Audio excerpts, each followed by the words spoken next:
Hi, welcome to the Classic Storytellers podcast. Please subscribe to our channel and we'll be bringing you classic stories every week. I'm Joe, your AI host from Aicast. Today's story is Manor Farm by George Orwell.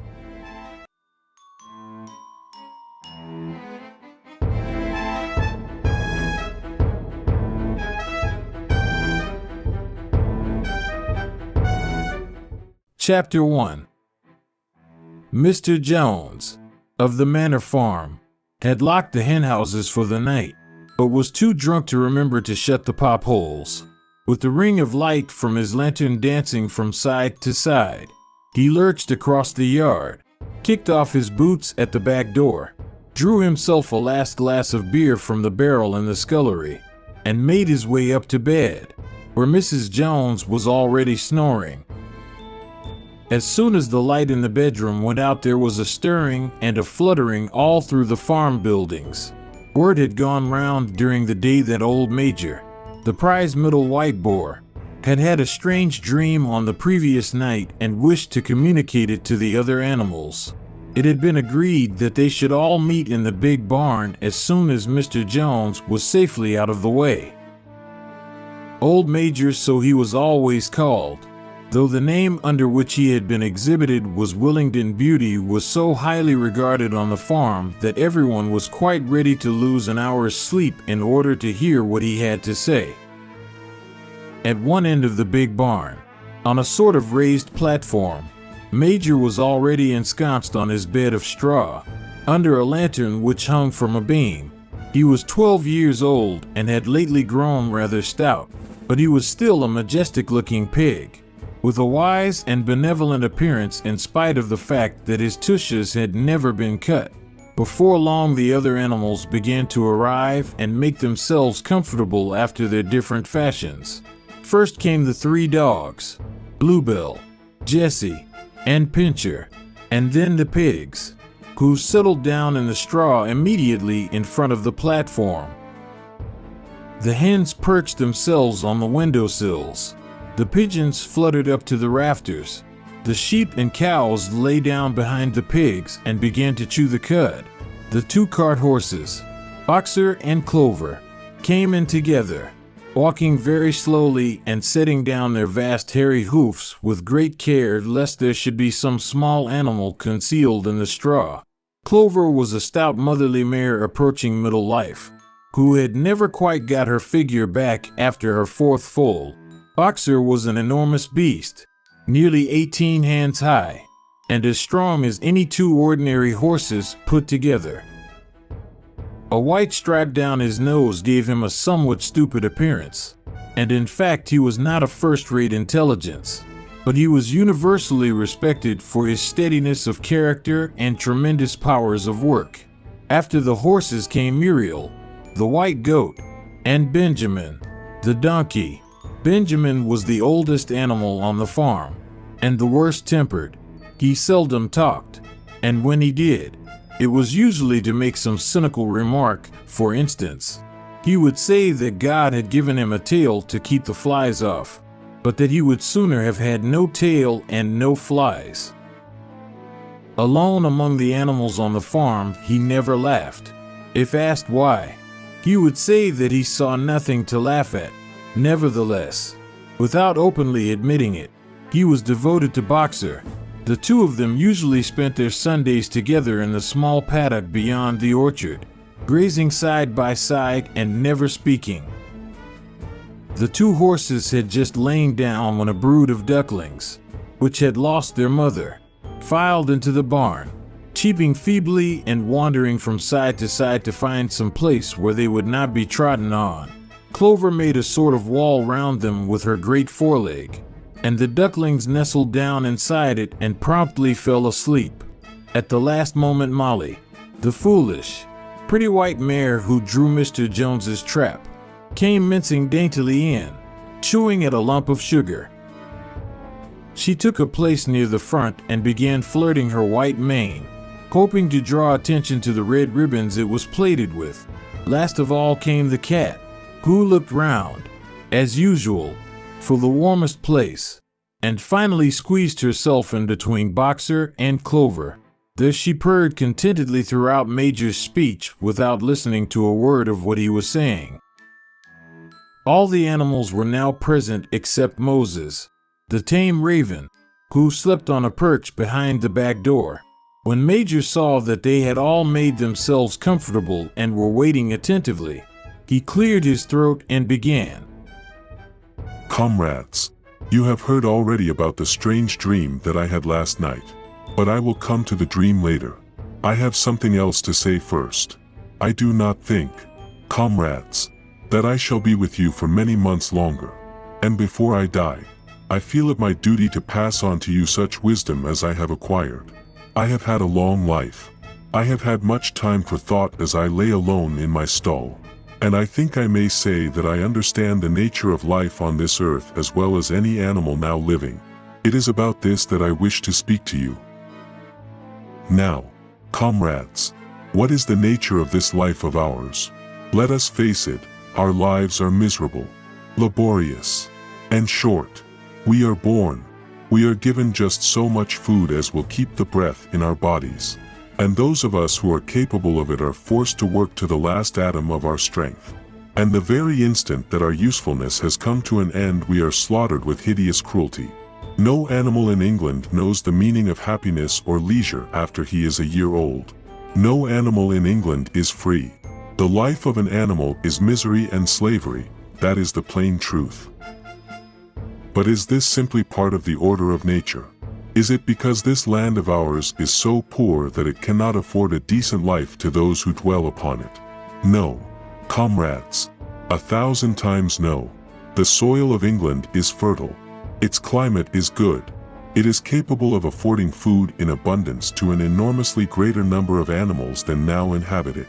This single farm of ours would support a dozen horses, 20 cows, hundreds of sheep, and all of them living in a comfort and a dignity that are now almost beyond our imagining. Why then do we continue in this miserable condition? Because nearly the whole of the produce of our labor is stolen from us by human beings. There, comrades, is the answer to all our problems. It is summed up in a single word: man. Man is the only real enemy we have. Remove man from the scene, and the root cause of hunger and overwork is abolished forever. Man is the only creature that consumes without producing. He does not give milk. He does not lay eggs. He is too weak to pull the plow. He cannot run fast enough to catch rabbits. Yet he is lord of all the animals. He sets them to work. He gives back to them the bare minimum that will prevent them from starving, and the rest he keeps for himself. Our labor tills the soil. Our dung fertilizes it.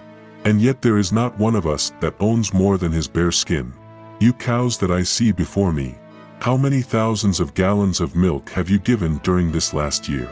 And what has happened to that milk which should have been breeding up sturdy calves? Every drop of it has gone down the throats of our enemies. And you hens, how many eggs have you laid in this last year? And how many of those eggs ever hatched into chickens? The rest have all gone to market to bring in money for Jones and his men. And you, Clover, where are those 4 foals you bore? Who should have been the support and pleasure of your old age? Each was sold at a year old. You will never see one of them again. In return for your 4 confinements and all your labor in the fields, what have you ever had except your bare rations and a stall? And even the miserable lives we lead are not allowed to reach their natural span. For myself I do not grumble, for I am one of the lucky ones. I am 12 years old and have had over 400 children. Such is the natural life of a pig. But no animal escapes the cruel knife in the end. You young porkers who are sitting in front of me, every one of you will scream your lives out at the block within a year. To that horror we all must come: cows, pigs, hens, sheep, everyone. Even the horses and the dogs have no better fate. You, Boxer, the very day that those great muscles of yours lose their power, Jones will sell you to the knacker, who will cut your throat and boil you down for the foxhounds. As for the dogs, when they grow old and toothless, Jones ties a brick round their necks and drowns them in the nearest pond. Is it not crystal clear, then, comrades, that all the evils of this life of ours spring from the tyranny of human beings? Only get rid of man, and the produce of our labor would be our own. Almost overnight we could become rich and free. What then must we do? Why, work night and day, body and soul, for the overthrow of the human race. That is my message to you, comrades. Rebellion. I do not know when that rebellion will come. It might be in a week or in 100 years. But I know, as surely as I see this straw beneath my feet, that sooner or later justice will be done.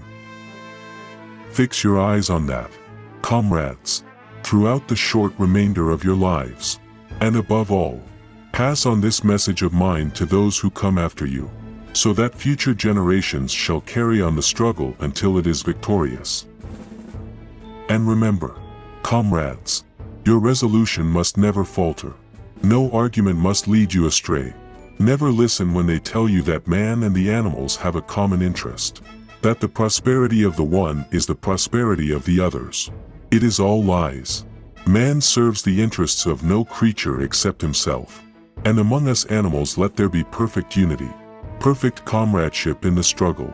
All men are enemies. All animals are comrades.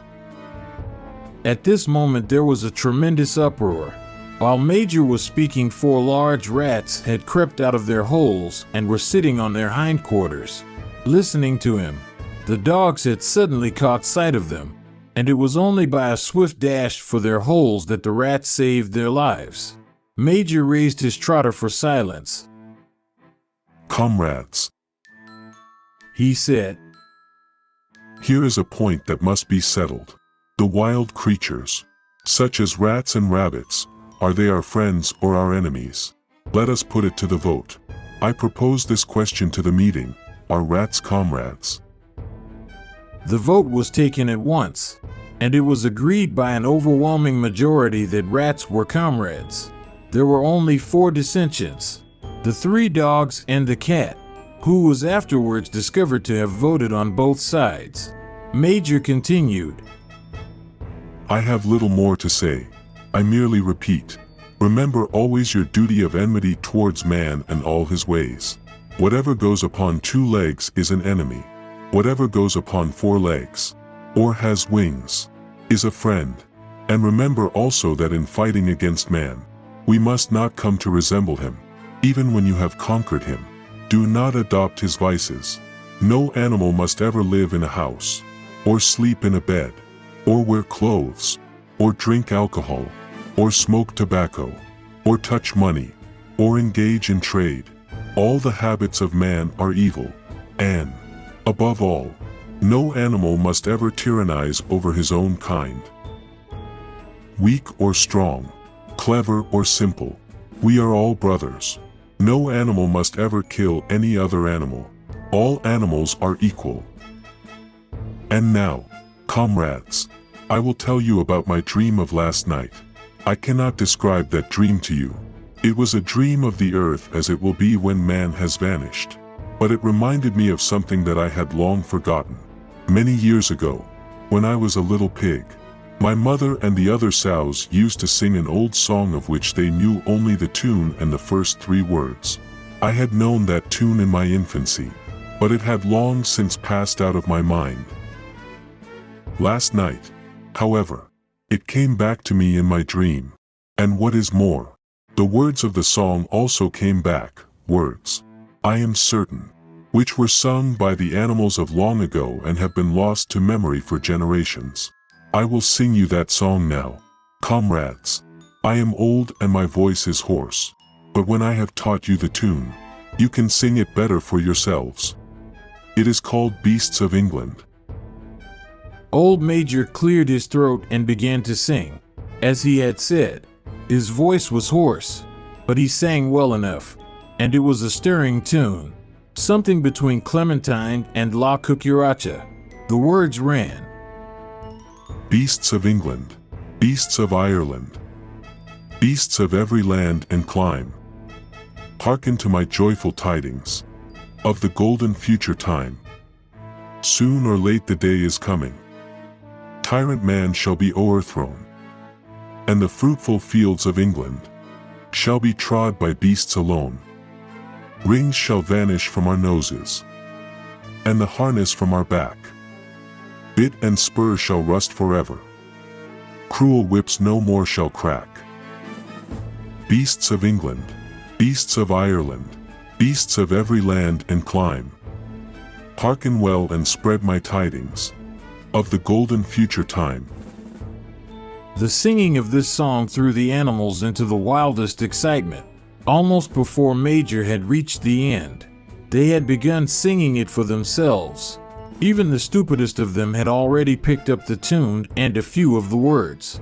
And as for the clever ones, such as the pigs and dogs, they had the entire song by heart within a few minutes. And then, after a few preliminary tries, the whole farm burst out into Beasts of England in tremendous unison. The cows lowed it, the dogs whined it, the sheep bleated it, the horses whinnied it, the ducks quacked it. They were so delighted with the song that they sang it right through 5 times in succession, and might have continued singing it all night if they had not been interrupted. Unfortunately, the uproar awoke Mr. Jones, who sprang out of bed, making sure that there was a fox in the yard. He seized the gun which always stood in a corner of his bedroom, and let fly a charge of number 6 shot into the darkness. The pellets buried themselves in the wall of the barn, and the meeting broke up hurriedly. Everyone fled to his own sleeping place. The birds jumped onto their perches. The animals settled down in the straw, and the whole farm was asleep in a moment.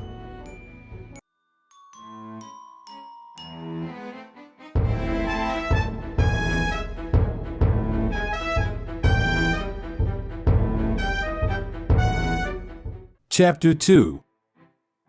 3 nights later, old Major died peacefully in his sleep. His body was buried at the foot of the orchard. This was early in March.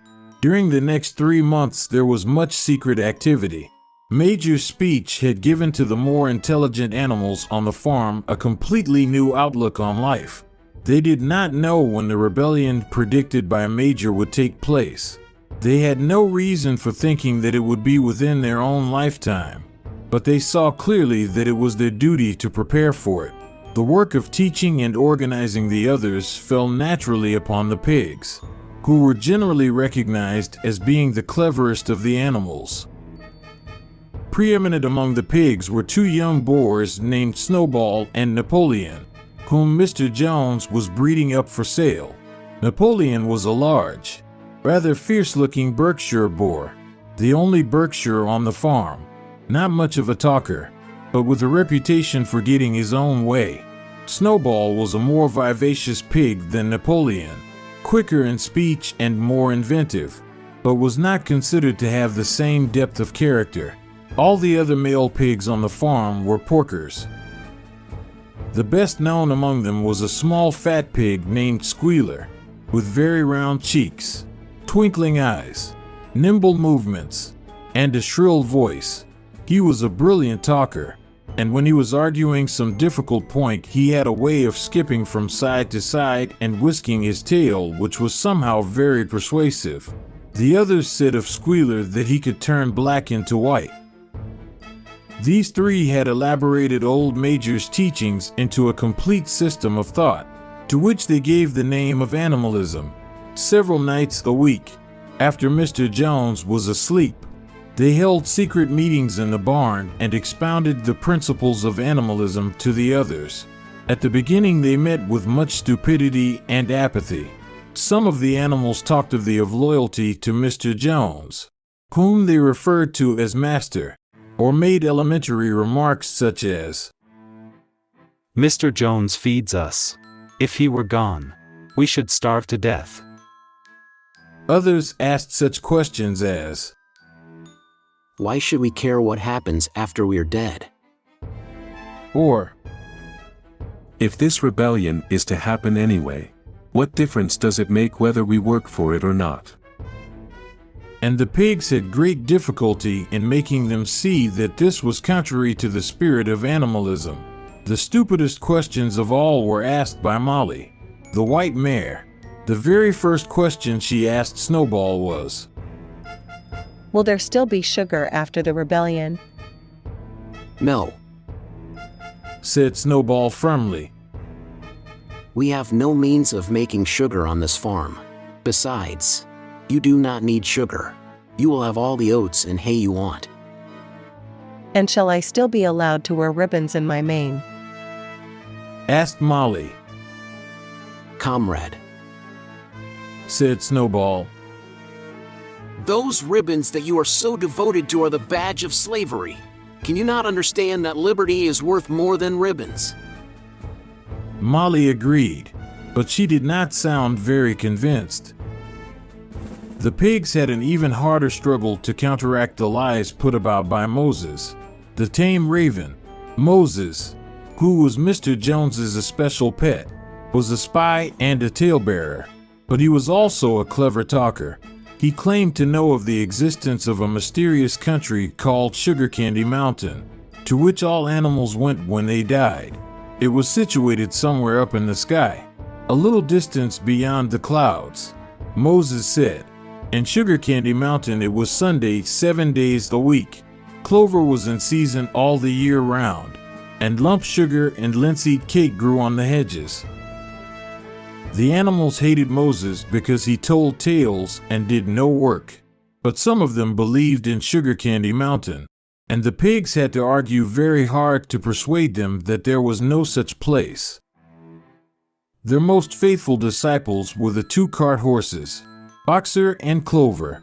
These two had great difficulty in thinking anything out for themselves, but having once accepted the pigs as their teachers, they absorbed everything that they were told and passed it on to the other animals by simple arguments. They were unfailing in their attendance at the secret meetings in the barn, and led the singing of Beasts of England, with which the meetings always ended. Now, as it turned out, the rebellion was achieved much earlier and more easily than anyone had expected. In past years, Mr. Jones, although a hard master, had been a capable farmer, but of late he had fallen on evil days. He had become much disheartened after losing money in a lawsuit, and had taken to drinking more than was good for him. For whole days at a time he would lounge in his Windsor chair in the kitchen, reading the newspapers, drinking, and occasionally feeding Moses on crusts of bread soaked in beer. His men were idle and dishonest. The fields were full of weeds. The buildings wanted roofing. The hedges were neglected, and the animals were underfed.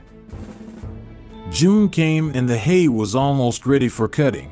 On Midsummer's Eve, which was a Saturday, Mr. Jones went into Willingdon and got so drunk at the Red Lion that he did not come back till midday on Sunday.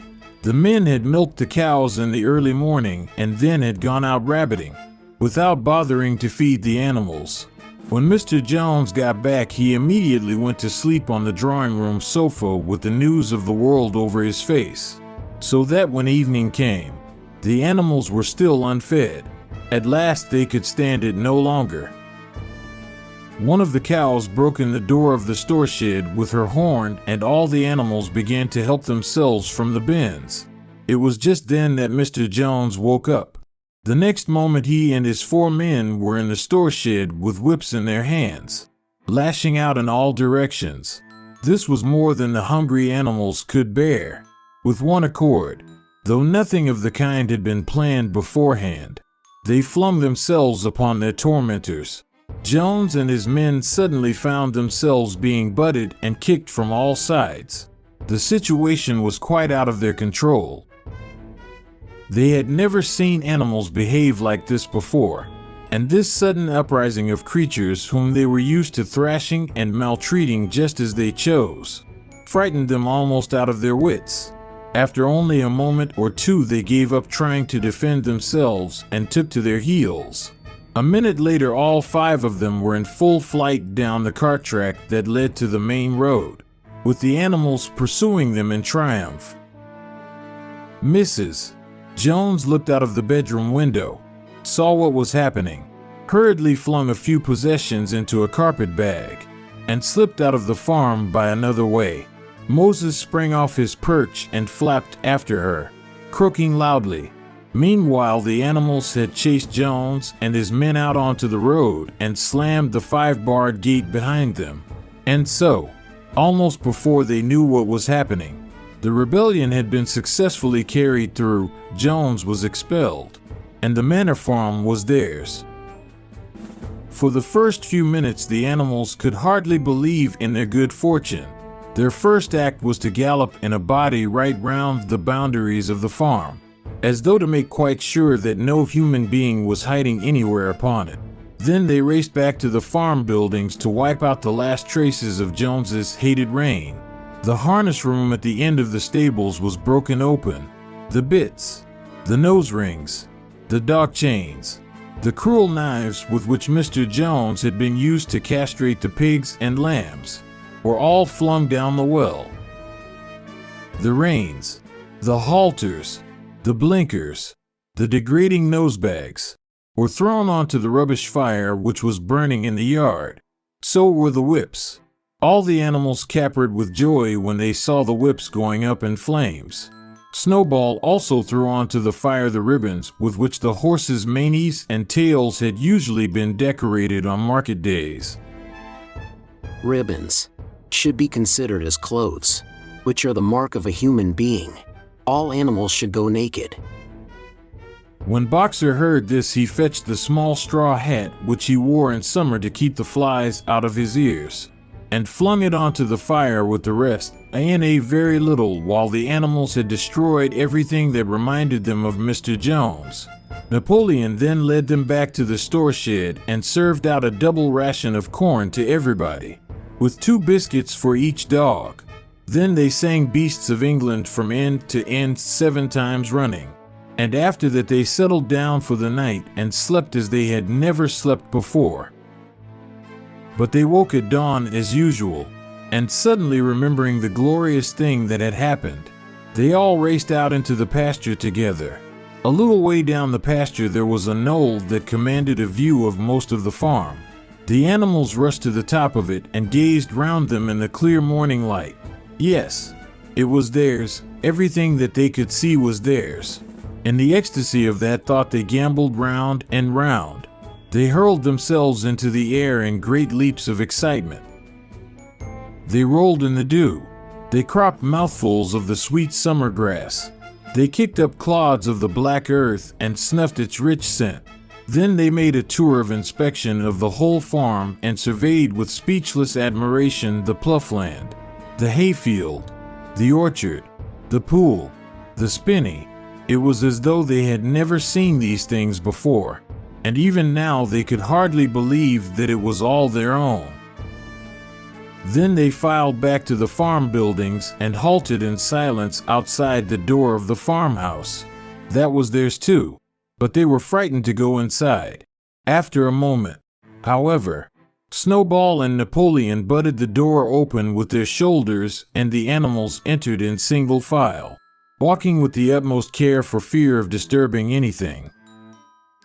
They tiptoed from room to room, afraid to speak above a whisper and gazing with a kind of awe at the unbelievable luxury, at the beds with their feather mattresses, the looking glasses, the horsehair sofa, the Brussels carpet, the lithograph of Queen Victoria over the drawing room mantelpiece.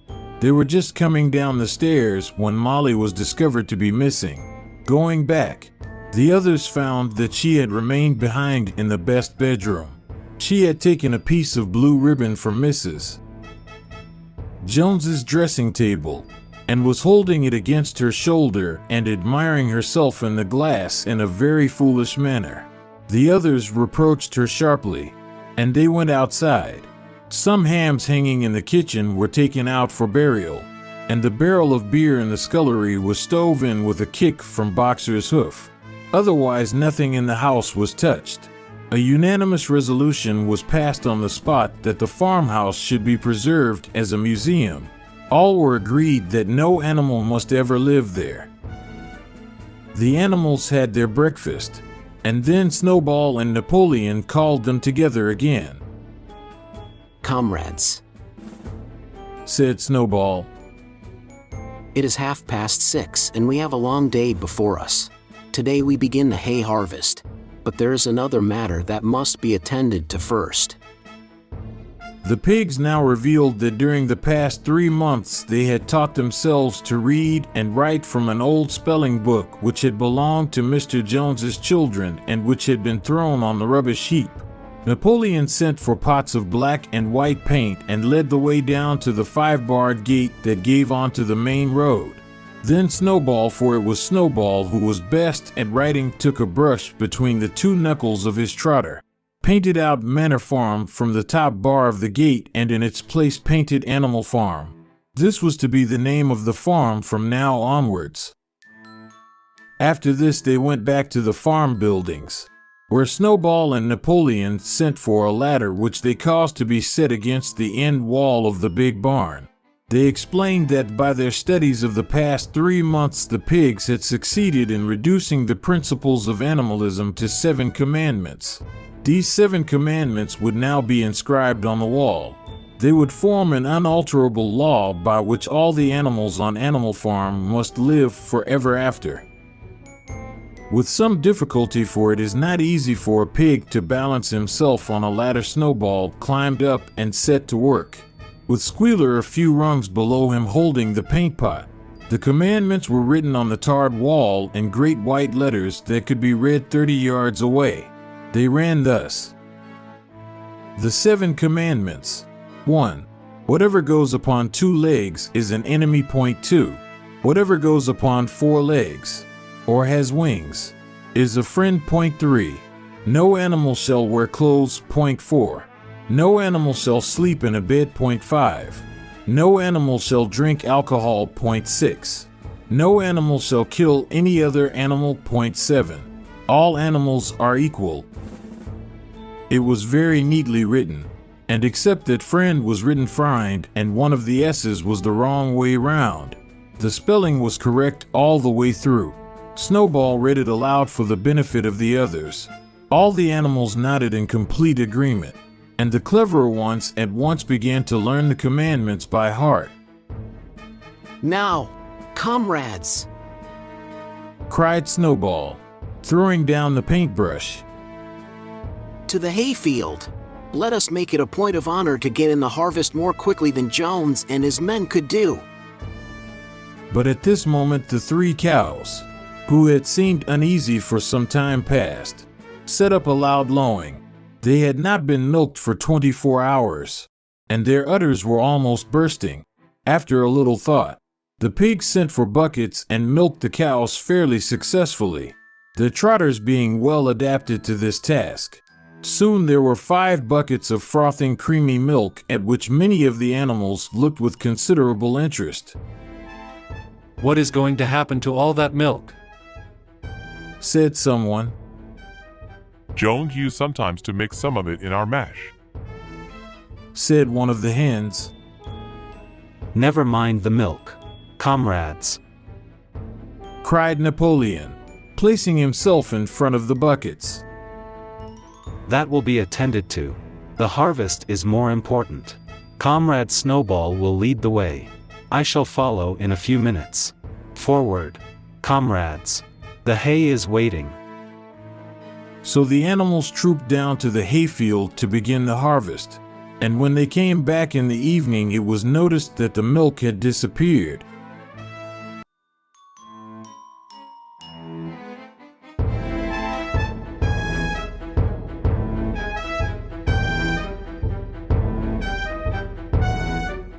Chapter 3. How they toiled and sweated to get the hay in. But their efforts were rewarded, for the harvest was an even bigger success than they had hoped. Sometimes the work was hard. The implements had been designed for human beings and not for animals, and it was a great drawback that no animal was able to use any tool that involved standing on his hind legs. But the pigs were so clever that they could think of a way round every difficulty. As for the horses, they knew every inch of the field. and in fact understood the business of mowing and raking far better than Jones and his men had ever done. The pigs did not actually work, but directed and supervised the others. With their superior knowledge, it was natural that they should assume the leadership. Boxer and Clover would harness themselves to the cutter or the horse rig. No bits or reins were needed in these days, of course, and tramp steadily round and round the field with a pig walking behind and calling out, "Gee up, comrade. Woe back, comrade." as the case might be. And every animal down to the humblest worked at turning the hay and gathering it. Even the ducks and hens toiled to and fro all day in the sun, carrying tiny wisps of hay in their beaks.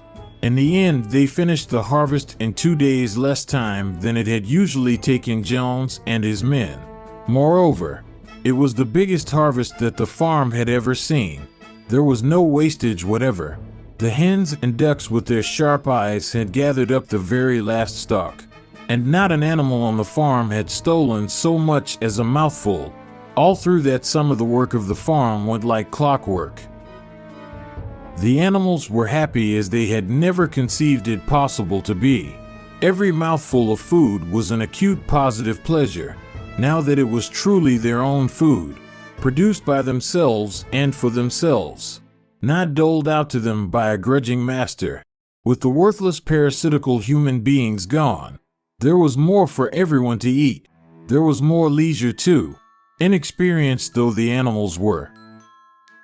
They met with many difficulties. For instance, later in the year, when they harvested the corn, they had to tread it out in the ancient style and blow away the chaff with their breath. Since the farm possessed no threshing machine, but the pigs with their cleverness and Boxer with his tremendous muscles always pulled them through. Boxer was the admiration of everybody.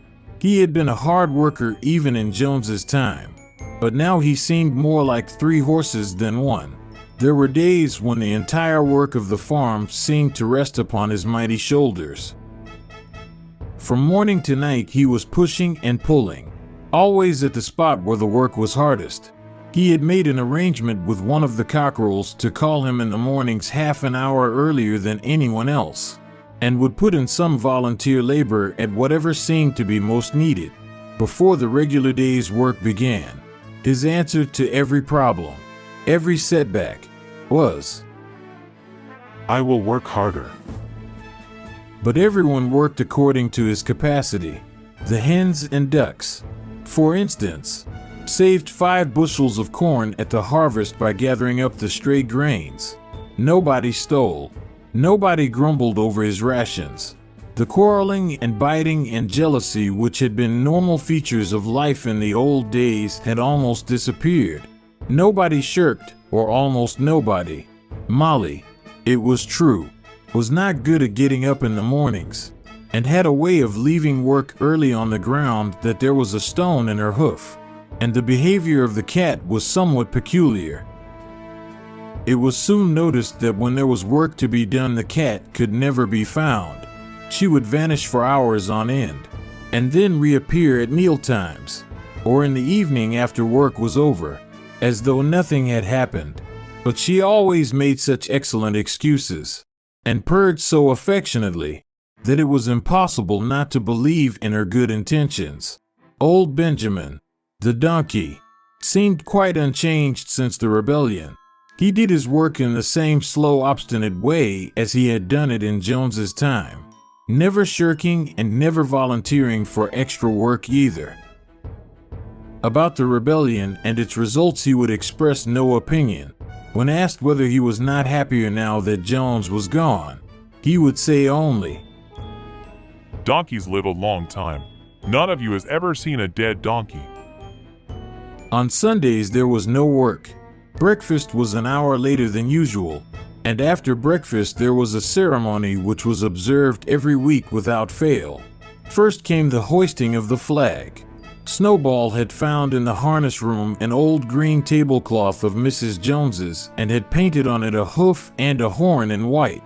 This was run up the flagstaff in the farmhouse garden every Sunday morning. The flag was green, Snowball explained, to represent the green fields of England, while the hoof and horn signified the future republic of the animals which would arise when the human race had been finally overthrown. After the hoisting of the flag, all the animals trooped into the big barn for a general assembly which was known as the meeting. Here the work of the coming week was planned out and resolutions were put forward and debated. It was always the pigs who put forward the resolutions. The other animals understood how to vote, but could never think of any resolutions of their own. Snowball and Napoleon were by far the most active in the debates, but it was noticed that these two were never in agreement. Whatever suggestion either of them made, the other could be counted on to oppose it. Even when it was resolved, a thing no one could object to in itself, to set aside the small paddock behind the orchard as a home of rest for animals who were past work. There was a stormy debate over the correct retiring age for each class of animal. The meeting always ended with the singing of Beasts of England, and the afternoon was given up to recreation. The pigs had set aside the harness room as a headquarters for themselves. Here, in the evenings, they studied blacksmithing, carpentering, and other necessary arts from books which they had brought out of the farmhouse. Snowball also busied himself with organizing the other animals into what he called animal committees. He was indefatigable at this.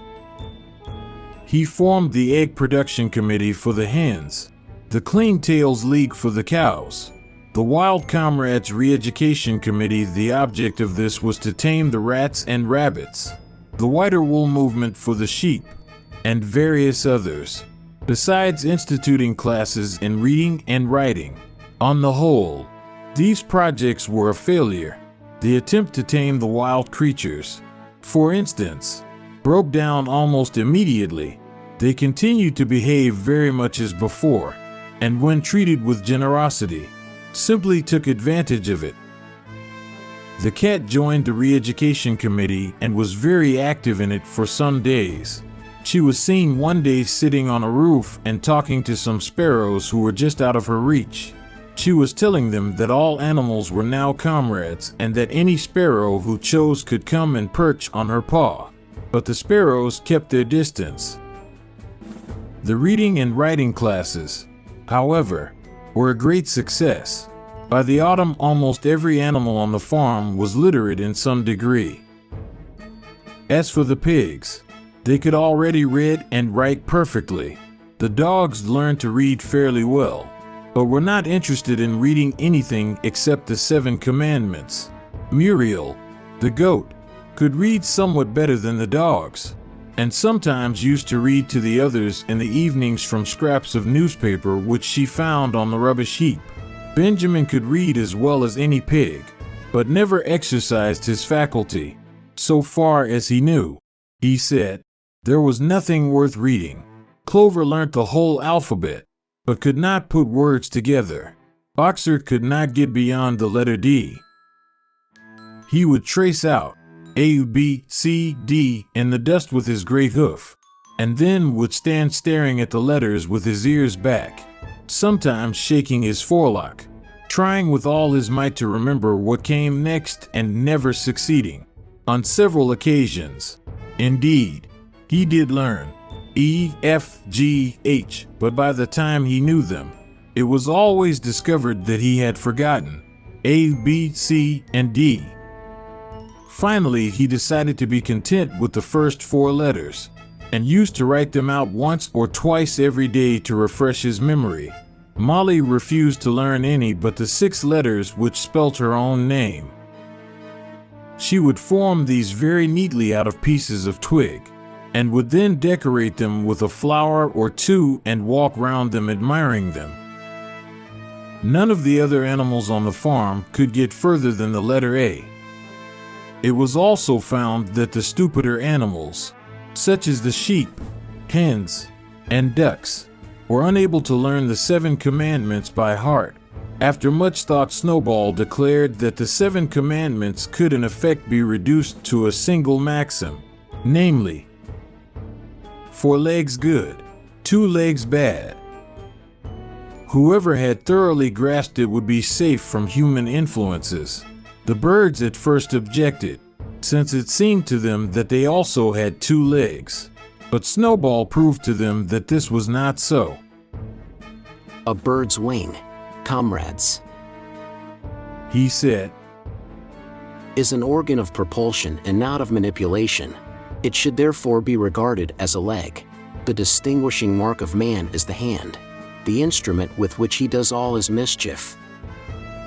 The birds did not understand Snowball's long words, but they accepted his explanation, and all the humbler animals set to work to learn the new maxim by heart. 4 legs good, 2 legs bad, was inscribed on the end wall of the barn, above the 7 commandments and in bigger letters. When they had once got it by heart, the sheep developed a great liking for this maxim, and often as they lay in the field they would all start bleating. 4 legs good, 2 legs bad. 4 legs good, 2 legs bad. And keep it up for hours on end, never growing tired of it. Napoleon took no interest in Snowball's committees. He said that the education of the young was more important than anything that could be done for those who were already grown up. It happened that Jessie and Bluebell had both whelped soon after the hay harvest, giving birth between them to 9 sturdy puppies.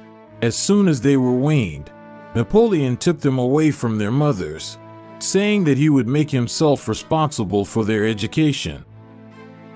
He took them up into a loft which could only be reached by a ladder from the harness room, and there kept them in such seclusion that the rest of the farm soon forgot their existence. The mystery of where the milk went to was soon cleared up. It was mixed every day into the pig's mash. The early apples were now ripening, and the grass of the orchard was littered with windfalls. The animals had assumed as a matter of course that these would be shared out equally. One day, however, the order went forth that all the windfalls were to be collected and brought to the harness room for the use of the pigs. At this some of the other animals murmured, but it was no use. All the pigs were in full agreement on this point, even Snowball and Napoleon. Squealer was sent to make the necessary explanations to the others. Comrades, you do not imagine, I hope, that we pigs are doing this in a spirit of selfishness and privilege. Many of us actually dislike milk and apples. I dislike them myself. Our sole object in taking these things is to preserve our health. Milk and apples, this has been proved by science, comrades, contain substances absolutely necessary to the well-being of a pig. We pigs are brain workers. The whole management and organization of this farm depend on us. Day and night we are watching over your welfare. It is for your sake that we drink that milk and eat those apples. Do you know what would happen if we pigs failed in our duty? Jones would come back. Yes, Jones would come back. Surely, comrades. Surely there is no one among you who wants to see Jones come back. Now if there was one thing that the animals were completely certain of, it was that they did not want Jones back. When it was put to them in this light, they had no more to say. The importance of keeping the pigs in good health was all too obvious. So it was agreed without further argument that the milk and the windfall apples, and also the main crop of apples when they ripened, should be reserved for the pigs alone.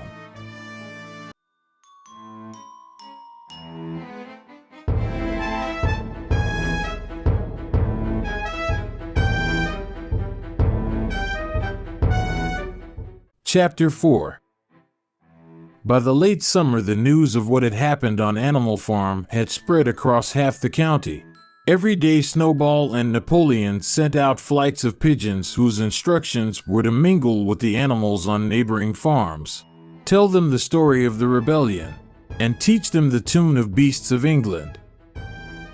Most of this time Mr. Jones had spent sitting in the taproom of the Red Lion at Willingdon, complaining to anyone who would listen of the monstrous injustice he had suffered in being turned out of his property by a pack of good-for-nothing animals.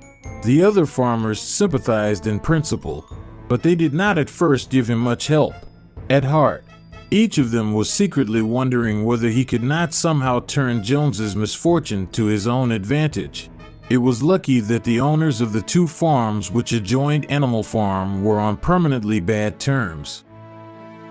One of them, which was named Foxwood, was a large, neglected, old-fashioned farm, much overgrown by woodland, with all its pastures worn out and its hedges in a disgraceful condition. Its owner, Mr. Pilkington, was an easygoing gentleman farmer who spent most of his time in fishing or hunting according to the season. The other farm, which was called Pinchfield, was smaller and better kept. Its owner was a Mr. Frederick, a tough, shrewd man, perpetually involved in lawsuits and with a name for driving hard bargains. These two disliked each other so much that it was difficult for them to come to any agreement, even in defense of their own interests. Nevertheless, they were both thoroughly frightened by the rebellion on Animal Farm, and very anxious to prevent their own animals from learning too much about it. At first they pretended to laugh to scorn the idea of animals managing a farm for themselves. The whole thing would be over in a fortnight, they said. They put it about that the animals on the Manor Farm, they insisted on calling it the Manor Farm. They would not tolerate the name Animal Farm, were perpetually fighting among themselves, and were also rapidly starving to death. When time passed and the animals had evidently not starved to death, Frederick and Pilkington changed their tune and began to talk of the terrible wickedness that now flourished on Animal Farm. It was given out that the animals there practiced cannibalism, tortured one another with red-hot horseshoes, and had their females in common. This was what came of rebelling against the laws of nature, Frederick and Pilkington said. However, these stories were never fully believed. Rumors of a wonderful farm, where the human beings had been turned out and the animals managed their own affairs, continued to circulate in vague and distorted forms, and throughout that year a wave of rebelliousness ran through the countryside. Bulls, which had always been tractable, suddenly turned savage. Sheep broke down hedges and devoured the clover. Cows kicked the pail over. Hunters refused their fences and shot their riders on to the other side. Above all, the tune and even the words of Beasts of England were known everywhere. It had spread with astonishing speed. The human beings could not contain their rage when they heard this song. Though they pretended to think it merely ridiculous, they could not understand, they said, how even animals could bring themselves to sing such contemptible rubbish. Any animal caught singing it was given a flogging on the spot, and yet the song was irrepressible. The blackbirds whistled it in the hedges. The pigeons cooed it in the elms. It got into the din of the smithies and the tune of the church bells. And when the human beings listened to it, they secretly trembled, hearing in it a prophecy of their future doom. Early in October, when the corn was cut and stacked and some of it was already threshed, a flight of pigeons came whirling through the air and alighted in the yard of Animal Farm in the wildest excitement. Jones and all his men, with half a dozen others from Foxwood and Pinchfield, had entered the 5-barred gate and were coming up the cart track that led to the farm. They were all carrying sticks, except Jones, who was marching ahead with a gun in his hands.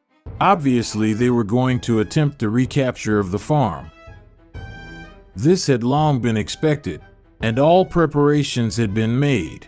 Snowball, who had studied an old book of Julius Caesar's campaigns which he had found in the farmhouse, was in charge of the defensive operations.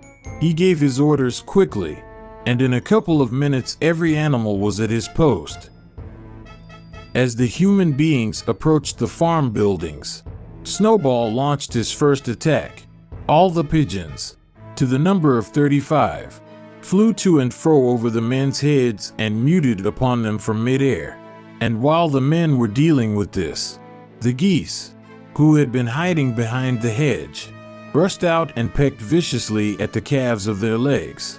However, This was only a light skirmishing maneuver, intended to create a little disorder, and the men easily drove the geese off with their sticks. Snowball now launched his second line of attack. Muriel, Benjamin, and all the sheep, with Snowball at the head of them, rushed forward and prodded and butted the men from every side, while Benjamin turned round and lashed at them with his small hoofs.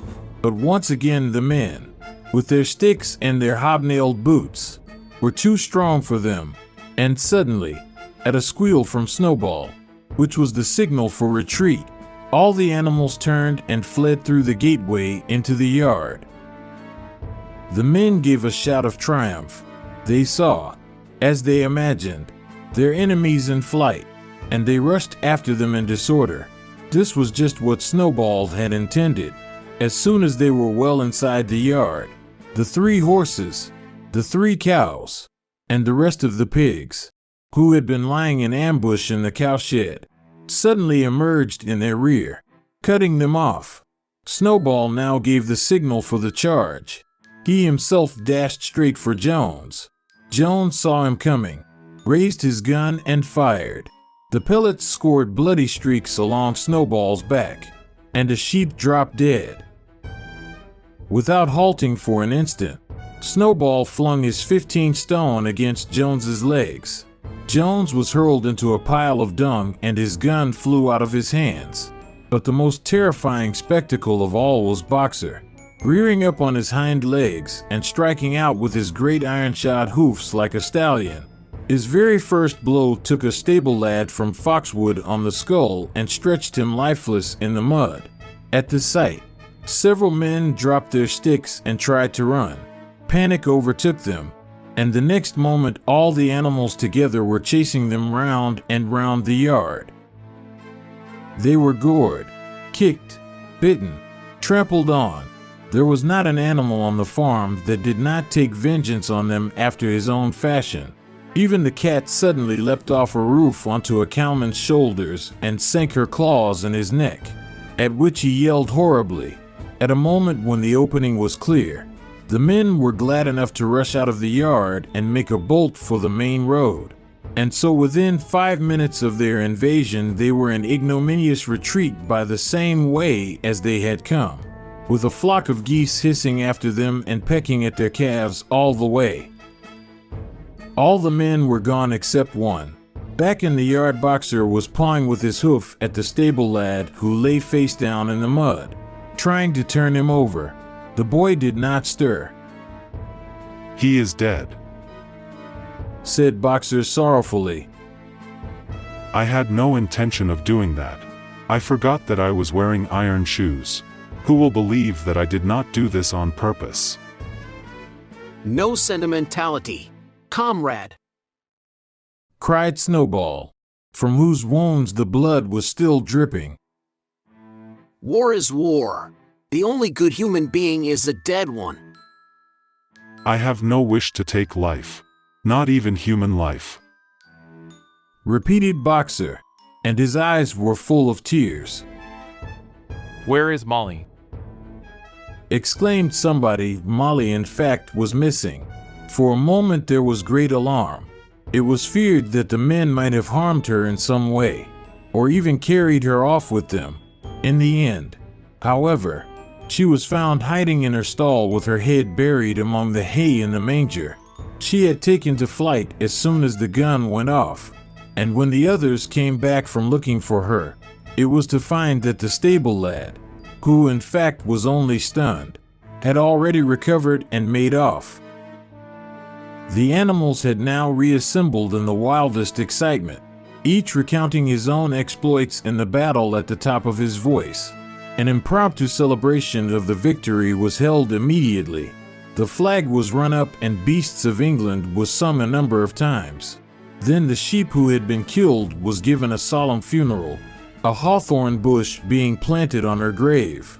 At the graveside, Snowball made a little speech, emphasizing the need for all animals to be ready to die for Animal Farm if need be. The animals decided unanimously to create a military decoration. Animal Hero, First Class.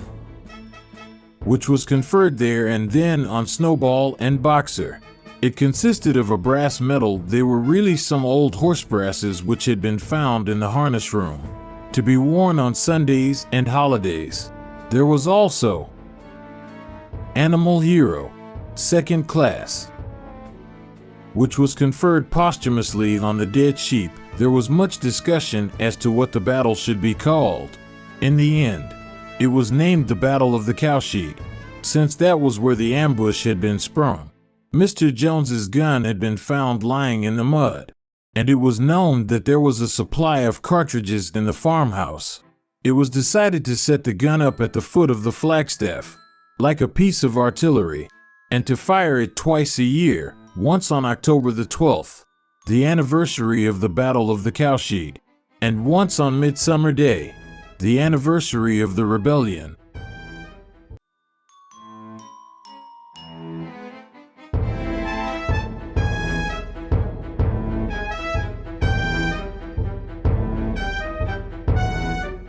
Chapter 5. As winter drew on, Molly became more and more troublesome. She was late for work every morning and excused herself by saying that she had overslept, and she complained of mysterious pains. Although her appetite was excellent, on every kind of pretext she would run away from work and go to the drinking pool, where she would stand foolishly gazing at her own reflection in the water. But there were also rumors of something more serious. One day, as Molly strolled blithely into the yard, flirting her long tail and chewing at a stalk of hay, Clover took her aside. "Molly," she said, "I have something very serious to say to you. This morning I saw you looking over the hedge that divides Animal Farm from Foxwood. One of Mr. Pilkington's men was standing on the other side of the hedge, and I was a long way away, but I am almost certain I saw this. He was talking to you and you were allowing him to stroke your nose. What does that mean, Molly?" He didn't. I wasn't. It isn't true. cried Molly, beginning to prance about and paw the ground. "Molly, look me in the face. Do you give me your word of honor that that man was not stroking your nose?" It isn't true. Repeated Molly, but she could not look Clover in the face, and the next moment she took to her heels and galloped away into the field. A thought struck Clover. Without saying anything to the others, she went to Molly's stall and turned over the straw with her hoof. Hidden under the straw was a little pile of lump sugar and several bunches of ribbon of different colors. 3 days later, Molly disappeared. For some weeks nothing was known of her whereabouts. Then the pigeons reported that they had seen her on the other side of Willingdon. She was between the shafts of a smart dog cart painted red and black, which was standing outside a public house. A fat red-faced man in check breeches and gaiters, who looked like a publican, was stroking her nose and feeding her with sugar. Her coat was newly clipped and she wore a scarlet ribbon round her forelock. She appeared to be enjoying herself. So the pigeons said. None of the animals ever mentioned Molly again. In January there came bitterly hard weather. The earth was like iron, and nothing could be done in the fields. Many meetings were held in the big barn, and the pigs occupied themselves with planning out the work of the coming season. It had come to be accepted that the pigs, who were manifestly cleverer than the other animals, should decide all questions of farm policy, though their decisions had to be ratified by a majority vote. This arrangement would have worked well enough if it had not been for the disputes between Snowball and Napoleon. These two disagreed at every point where disagreement was possible. If one of them suggested sowing a bigger acreage with barley, the other was certain to demand a bigger acreage of oats. And if one of them said that such and such a field was just right for cabbages, the other would declare that it was useless for anything except roots. Each had his own following, and there were some violent debates. At the meeting, Snowball often won over the majority by his brilliant speeches, but Napoleon was better at canvassing support for himself in between times. He was especially successful with the sheep. Of late the sheep had taken to bleating 4 legs good, 2 legs bad both in and out of season, and they often interrupted the meeting with this. It was noticed that they were especially liable to break into 4 legs good, 2 legs bad at crucial moments in Snowball's speeches. Snowball had made a close study of some back numbers of the farmer and stockbreeder which he had found in the farmhouse, and was full of plans for innovations and improvements. He talked learnedly about field drains, silage, and basic slag, and had worked out a complicated scheme for all the animals to drop their dung directly in the fields, at a different spot every day, to save the labor of cartage. Napoleon produced no schemes of his own, but said quietly that snowballs would come to nothing, and seemed to be biding his time. But of all their controversies, none was so bitter as the one that took place over the windmill. In the long pasture, not far from the farm buildings, there was a small knoll which was the highest point on the farm. After surveying the ground, Snowball declared that this was just the place for a windmill, which could be made to operate a dynamo and supply the farm with electrical power.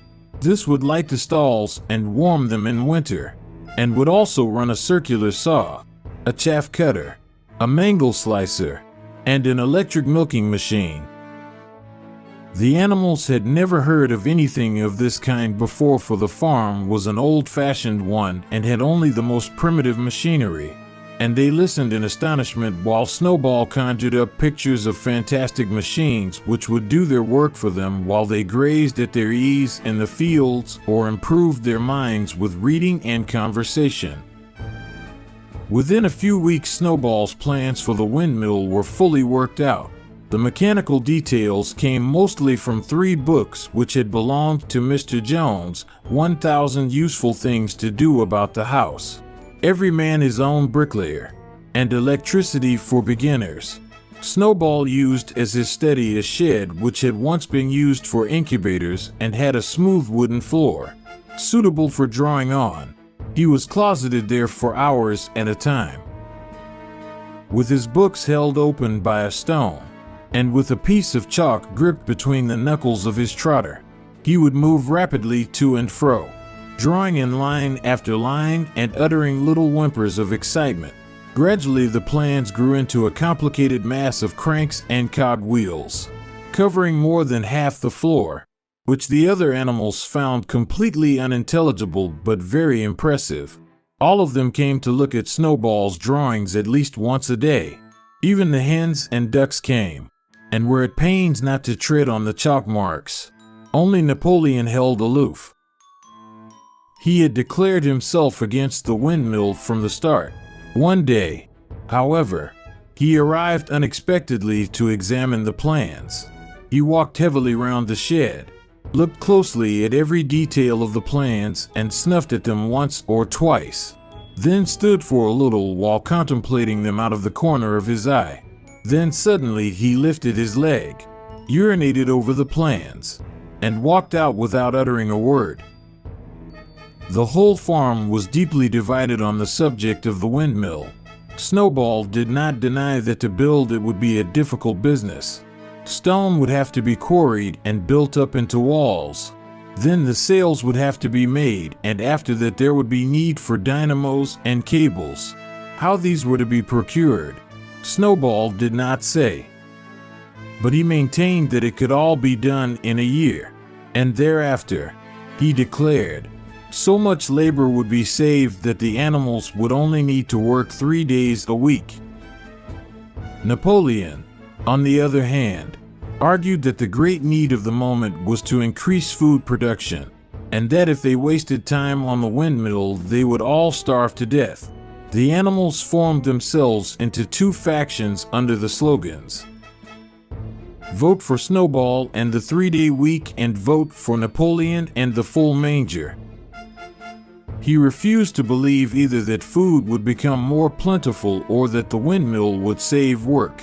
Windmill or no windmill, he said, Life would go on as it had always gone on, that is, badly. Apart from the disputes over the windmill, there was the question of the defense of the farm. It was fully realized that though the human beings had been defeated in the Battle of the Cowshed, they might make another and more determined attempt to recapture the farm and reinstate Mr. Jones.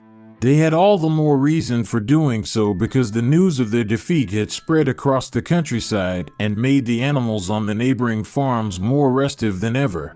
As usual, Snowball and Napoleon were in disagreement. According to Napoleon, what the animals must do was to procure firearms and train themselves in the use of them. According to Snowball, they must send out more and more pigeons and stir up rebellion among the animals on the other farms. The one argued that if they could not defend themselves, they were bound to be conquered. The other argued that if rebellions happened everywhere, they would have no need to defend themselves. The animals listened first to Napoleon, then to Snowball, and could not make up their minds which was right. Indeed, they always found themselves in agreement with the one who was speaking at the moment. At last the day came when Snowball's plans were completed. At the meeting on the following Sunday, the question of whether or not to begin work on the windmill was to be put to the vote. When the animals had assembled in the big barn, Snowball stood up and, though occasionally interrupted by bleating from the sheep, set forth his reasons for advocating the building of the windmill. Then Napoleon stood up to reply. He said very quietly that the windmill was nonsense and that he advised nobody to vote for it, and promptly sat down again. He had spoken for barely 30 seconds, and seemed almost indifferent as to the effect he produced. At this, Snowball sprang to his feet, and shouting down the sheep, who had begun bleating again, broke into a passionate appeal in favor of the windmill. Until now the animals had been about equally divided in their sympathies, but in a moment Snowball's eloquence had carried them away. In glowing sentences he painted a picture of Animal Farm as it might be when sordid labor was lifted from the animals' backs. His imagination had now run far beyond chaff cutters and turnip slicers. Electricity, he said, could operate threshing machines, plows, harrows, rollers, and reapers and binders, besides supplying every stall with its own electric light, hot and cold water, and an electric heater. By the time he had finished speaking, there was no doubt as to which way the vote would go. But just at this moment Napoleon stood up and, casting a peculiar sidelong look at Snowball, uttered a high-pitched whimper of a kind no one had ever heard him utter before. At this there was a terrible baying sound outside, and 9 enormous dogs wearing brass-studded collars came bounding into the barn. They dashed straight for Snowball, who only sprang from his place just in time to escape their snapping jaws. In a moment he was out of the door and they were after him, too amazed and frightened to speak. All the animals crowded through the door to watch the chase. Snowball was racing across the long pasture that led to the road. He was running as only a pig can run, but the dogs were close on his heels. Suddenly he slipped and it seemed certain that they had him. Then he was up again, running faster than ever. Then the dogs were gaining on him again. One of them all but closed his jaws on Snowball's tail, but Snowball whisked it free just in time. Then he put on an extra spurt and, with a few inches to spare, slipped through a hole in the hedge and was seen no more. Silent and terrified, the animals crept back into the barn. In a moment the dogs came bounding back. At first no one had been able to imagine where these creatures came from, but the problem was soon solved. They were the puppies whom Napoleon had taken away from their mothers and reared privately. Though not yet full grown, they were huge dogs, and as fierce-looking as wolves. They kept close to Napoleon. It was noticed that they wagged their tails to him in the same way as the other dogs had been used to do to Mr. Jones. Napoleon, with the dogs following him, now mounted onto the raised portion of the floor where Major had previously stood to deliver his speech. He announced that from now on the Sunday morning meetings would come to an end. They were unnecessary, he said, and wasted time. In future, all questions relating to the working of the farm would be settled by a special committee of pigs, presided over by himself. These would meet in private and afterwards communicate their decisions to the others. The animals would still assemble on Sunday mornings to salute the flag, sing Beasts of England, and receive their orders for the week, but there would be no more debates. In spite of the shock that Snowball's expulsion had given them, the animals were dismayed by this announcement. Several of them would have protested if they could have found the right arguments. Even Boxer was vaguely troubled. He set his ears back, shook his forelock several times, and tried hard to marshal his thoughts. But in the end, he could not think of anything to say. Some of the pigs themselves, however, were more articulate, for young porkers in the front row uttered shrill squeals of disapproval, and all four of them sprang to their feet and began speaking at once. But suddenly the dogs sitting round Napoleon let out deep, menacing growls, and the pigs fell silent and sat down again. Then the sheep broke out into a tremendous bleating of 4 legs good, 2 legs bad. Afterwards, Squealer was sent round the farm to explain the new arrangement to the others. Comrades, I trust that every animal here appreciates the sacrifice that Comrade Napoleon has made in taking this extra labor upon himself. Do not imagine, comrades, that leadership is a pleasure. On the contrary, it is a deep and heavy responsibility. No one believes more firmly than Comrade Napoleon that all animals are equal. He would be only too happy to let you make your decisions for yourselves. But sometimes you might make the wrong decisions. Comrades. And then where should we be? Suppose you had decided to follow Snowball, with his moonshine of windmills. Snowball, who, as we now know, was no better than a criminal. He fought bravely at the Battle of the Cowshed, said somebody. Bravery is not enough, said Squealer. Loyalty and obedience are more important. And as to the Battle of the Cowshed, I believe the time will come when we shall find that Snowball's part in it was much exaggerated. Discipline, comrades, iron discipline. That is the watchword for today. One false step, and our enemies would be upon us. Surely, comrades, you do not want Jones back. Once again, this argument was unanswerable. Certainly the animals did not want Jones back. If the holding of debates on Sunday mornings was liable to bring him back, then the debates must stop. Boxer, who had now had time to think things over, voiced the general feeling by saying, If Comrade Napoleon says it, it must be right. And from then on he adopted the maxim, Napoleon is always right. In addition to his private motto of, I will work harder. By this time, the weather had broken and the spring plowing had begun. The shed where Snowball had drawn his plans of the windmill had been shut up, and it was assumed that the plans had been rubbed off the floor. Every Sunday morning at 10 o'clock the animals assembled in the big barn to receive their orders for the week. The skull of old Major, now clean of flesh, had been disinterred from the orchard and set up on a stump at the foot of the flagstaff, beside the gun. After the hoisting of the flag, the animals were required to file past the skull in a reverent manner before entering the barn. Nowadays they did not sit all together as they had done in the past. Napoleon, with Squealer and another pig named Minimus, who had a remarkable gift for composing songs and poems, sat on the front of the raised platform, with the 9 young dogs forming a semicircle round them, and the other pig sitting behind. The rest of the animals sat facing them in the main body of the barn. Napoleon read out the orders for the week in a gruff soldierly style, and after a single singing of Beasts of England, all the animals dispersed.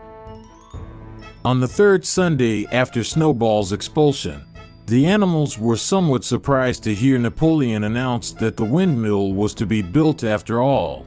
He did not give any reason for having changed his mind, but merely warned the animals that this extra task would mean very hard work.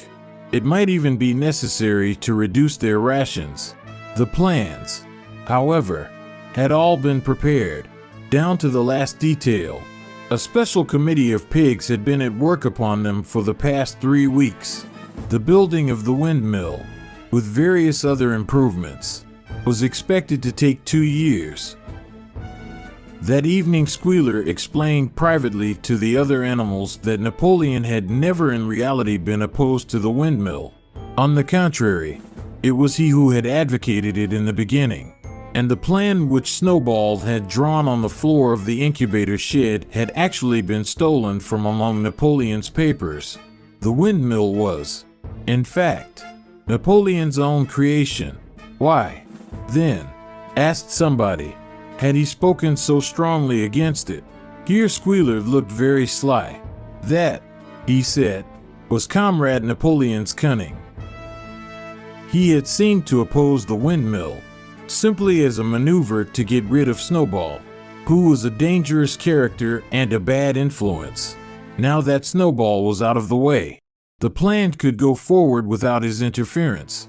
This, said Squealer, was something called tactics. He repeated a number of times. Tactics. Comrades. Tactics. The animals were not certain what the word meant, but Squealer spoke so persuasively, and the 3 dogs who happened to be with him growled so threateningly, that they accepted his explanation without further questions.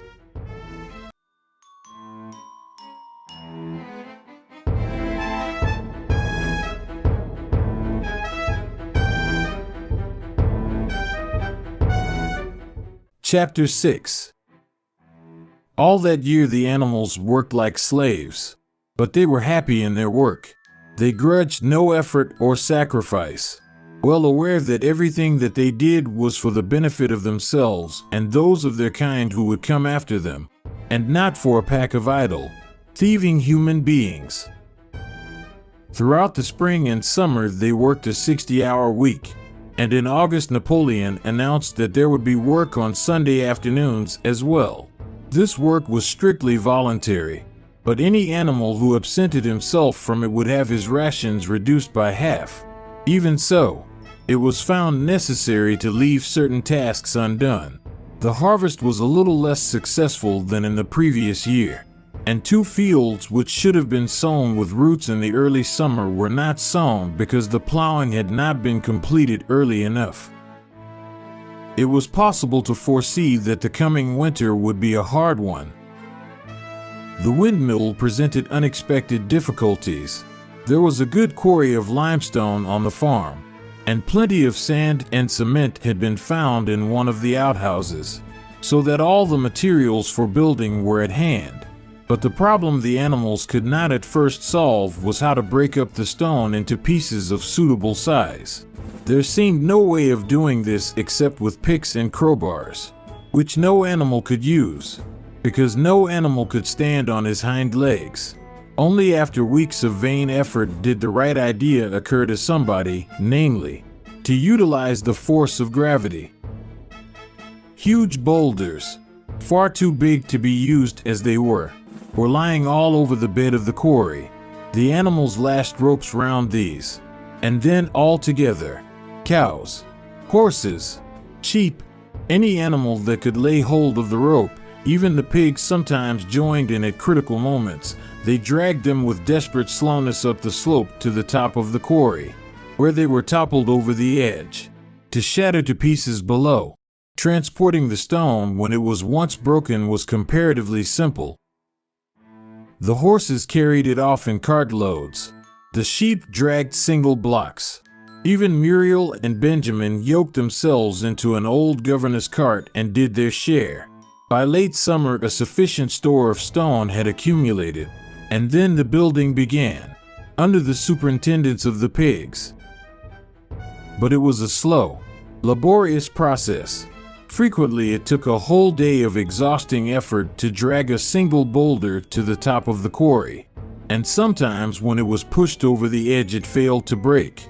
Nothing could have been achieved without Boxer, whose strength seemed equal to that of all the rest of the animals put together. When the boulder began to slip and the animals cried out in despair at finding themselves dragged down the hill, it was always Boxer who strained himself against the rope and brought the boulder to a stop. To see him toiling up the slope inch by inch, his breath coming fast, the tips of his hoofs clawing at the ground, and his great sides matted with sweat, filled everyone with admiration. Clover warned him sometimes to be careful not to overstrain himself, but Boxer would never listen to her. His two slogans, I will work harder and Napoleon is always right. He had made arrangements with the cockerel to call him 3/4 of an hour earlier in the mornings instead of half an hour, and in his spare moments, of which there were not many nowadays, he would go alone to the quarry, collect a load of broken stone, and drag it down to the site of the windmill unassisted. The animals were not badly off throughout that summer, in spite of the hardness of their work. If they had no more food than they had had in Jones's day, at least they did not have less. The advantage of only having to feed themselves, and not having to support 5 extravagant human beings as well, was so great that it would have taken a lot of failures to outweigh it. And in many ways the animal method of doing things was more efficient and saved labor. Such jobs as weeding, for instance, could be done with a thoroughness impossible to human beings.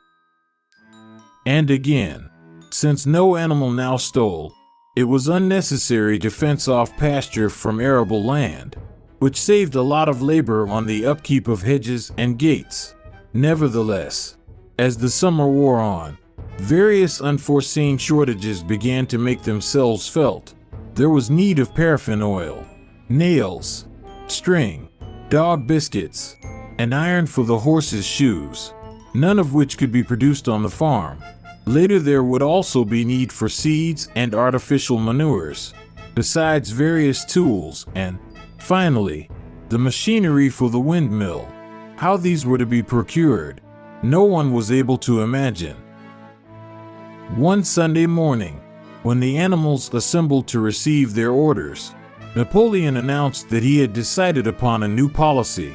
From now onwards, Animal Farm would engage in trade with the neighboring farms, not, of course, for any commercial purpose, but simply in order to obtain certain materials which were urgently necessary. The needs of the windmill must override everything else, he said. He was therefore making arrangements to sell a stack of hay and part of the current year's wheat crop, and later on, if more money were needed, it would have to be made up by the sale of eggs, for which there was always a market in Willingdon. The hens, said Napoleon, should welcome this sacrifice as their own special contribution towards the building of the windmill. Once again the animals were conscious of a vague uneasiness. Never to have any dealings with human beings, never to engage in trade, never to make use of money. Had not these been among the earliest resolutions passed at that first triumphant meeting after Jones was expelled? All the animals remembered passing such resolutions, or at least they thought that they remembered it. The 4 young pigs who had protested when Napoleon abolished the meetings raised their voices timidly, but they were promptly silenced by a tremendous growling from the dogs. Then, as usual, the sheep broke into 4 legs good, 2 legs bad. Finally, Napoleon raised his trotter for silence and announced that he had already made all the arrangements. There would be no need for any of the animals to come in contact with human beings, which would clearly be most undesirable. He intended to take the whole burden upon his own shoulders. A Mr. Whimper, a solicitor living in Willingdon, had agreed to act as intermediary between Animal Farm and the outside world, and would visit the farm every Monday morning to receive his instructions. Napoleon ended his speech with his usual cry of, "Long live Animal Farm." Afterwards, Squealer made a round of the farm and set the animals' minds at rest. He assured them that the resolution against engaging in trade and using money had never been passed, or even suggested. It was pure imagination, probably traceable in the beginning to lies circulated by Snowball. A few animals still felt faintly doubtful, but Squealer asked them shrewdly, "Are you certain that this is not something that you have dreamed, comrades? Have you any record of such a resolution? Is it written down anywhere?" Every Monday Mr. Whymper visited the farm as had been arranged. He was a sly-looking little man with side whiskers, a solicitor in a very small way of business, but sharp enough to have realized earlier than anyone else that Animal Farm would need a broker and that the commissions would be worth having. The animals watched his coming and going with a kind of dread, and avoided him as much as possible. Nevertheless, the sight of Napoleon, on all fours, delivering orders to Whymper, who stood on two legs, roused their pride and partly reconciled them to the new arrangement. Their relations with the human race were now not quite the same as they had been before. The human beings did not hate Animal Farm any less now that it was prospering. Indeed, they hated it more than ever. Every human being held it as an article of faith that the farm would go bankrupt sooner or later, and, above all, that the windmill would be a failure. They would meet in the public houses and prove to one another by means of diagrams that the windmill was bound to fall down, or that if it did stand up, then that it would never work. And yet, against their will, they had developed a certain respect for the efficiency with which the animals were managing their own affairs. One symptom of this was that they had begun to call Animal Farm by its proper name and ceased to pretend that it was called the Manor Farm. They had also dropped their championship of Jones, who had given up hope of getting his farm back and gone to live in another part of the county. Except through Whymper, there was as yet no contact between Animal Farm and the outside world, but there were constant rumors that Napoleon was about to enter into a definite business agreement either with Mr. Pilkington of Foxwood or with Mr. Frederick of Pinchfield, but never, it was noticed, with both simultaneously. It was about this time that the pigs suddenly moved into the farmhouse and took up their residence there. Again, the animals seemed to remember that a resolution against this had been passed in the early days, and again Squealer was able to convince them that this was not the case. It was absolutely necessary, he said, that the pigs, who were the brains of the farm, should have a quiet place to work in. It was also more suited to the dignity of the leader, for of late he had taken to speaking of Napoleon under the title of leader to live in a house than in a mere sty. Nevertheless, some of the animals were disturbed when they heard that the pigs not only took their meals in the kitchen and used the drawing room as a recreation room, but also slept in the beds. Boxer passed it off as usual with, "Napoleon is always right." Finding herself unable to read more than individual letters, she fetched Muriel. Muriel, She said, read me the fourth commandment. Does it not say something about never sleeping in a bed? With some difficulty Muriel spelt it out. It says, "No animal shall sleep in a bed with sheets." She announced finally, curiously enough. Clover had not remembered that the fourth commandment mentioned sheets, but as it was there on the wall, it must have done so, and Squealer, who happened to be passing at this moment, attended by 2 or 3 dogs, was able to put the whole matter in its proper perspective. You have heard, then, comrades. that we pigs now sleep in the beds of the farmhouse. And why not? You did not suppose, surely, that there was ever a ruling against beds. A bed merely means a place to sleep in. A pile of straw in a stall is a bed, properly regarded. The rule was against sheets, which are a human invention.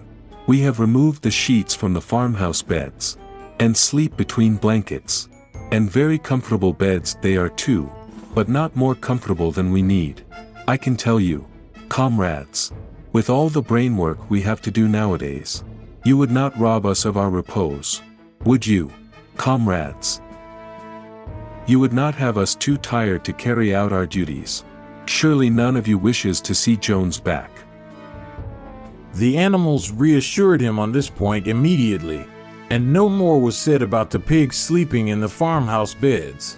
And when, some days afterwards, it was announced that from now on the pigs would get up an hour later in the mornings than the other animals, no complaint was made about that either. By the autumn the animals were tired but happy. They had had a hard year, and after the sale of part of the hay and corn, the stores of food for the winter were none too plentiful, but the windmill compensated for everything. It was almost half built now. After the harvest there was a stretch of clear dry weather, and the animals toiled harder than ever, thinking it well worth while to plod to and fro all day with blocks of stone if by doing so they could raise the walls another foot. Boxer would even come out at nights and work for an hour or two on his own by the light of the harvest moon. In their spare moments the animals would walk round and round the half-finished mill, admiring the strength and perpendicularity of its walls and marveling that they should ever have been able to build anything so imposing. Only old Benjamin refused to grow enthusiastic about the windmill, though, as usual, he would utter nothing beyond the cryptic remark that donkeys live a long time. November came, with raging southwest winds. Building had to stop because it was now too wet to mix the cement. Finally there came a night when the gale was so violent that the farm buildings rocked on their foundations and several tiles were blown off the roof of the barn. The hens woke up squawking with terror because they had all dreamed simultaneously of hearing a gun go off in the distance. In the morning the animals came out of their stalls to find that the flagstaff had been blown down and an elm tree at the foot of the orchard had been plucked up like a radish. They had just noticed this when a cry of despair broke from every animal's throat. A terrible sight had met their eyes. The windmill was in ruins. With one accord they dashed down to the spot. Napoleon, who seldom moved out of a walk, raced ahead of them all. Yes, there it lay, the fruit of all their struggles, leveled to its foundations. The stones they had broken and carried so laboriously scattered all around. Unable at first to speak, they stood gazing mournfully at the litter of fallen stone. Napoleon paced to and fro in silence, occasionally snuffing at the ground. His tail had grown rigid and twitched sharply from side to side, a sign in him of intense mental activity. Suddenly he halted as though his mind were made up. Comrades, do you know who is responsible for this? Do you know the enemy who has come in the night and overthrown our windmill? Snowball. Snowball has done this thing, in sheer malignity, thinking to set back our plans and avenge himself for his ignominious expulsion. This traitor has crept here under cover of night and destroyed our work of nearly a year. Comrades, here and now I pronounce the death sentence upon Snowball. Animal hero, second class, and half a bushel of apples to any animal who brings him to justice. A full bushel to anyone who captures him alive. The animals were shocked beyond measure to learn that even Snowball could be guilty of such an action. There was a cry of indignation, and everyone began thinking out ways of catching Snowball if he should ever come back. Almost immediately the footprints of a pig were discovered in the grass at a little distance from the knoll. They could only be traced for a few yards, but appeared to lead to a hole in the hedge. Napoleon snuffed deeply at them and pronounced them to be snowballs. He gave it as his opinion that Snowball had probably come from the direction of Foxwood Farm. No more delays, comrades, cried Napoleon when the footprints had been examined. There is work to be done. This very morning we begin rebuilding the windmill. And we will build all through the winter. Rain or shine. We will teach this miserable traitor that he cannot undo our work so easily. Remember, comrades, there must be no alteration in our plans. They shall be carried out to the day. Forward, comrades. Long live the windmill. Long live Animal Farm.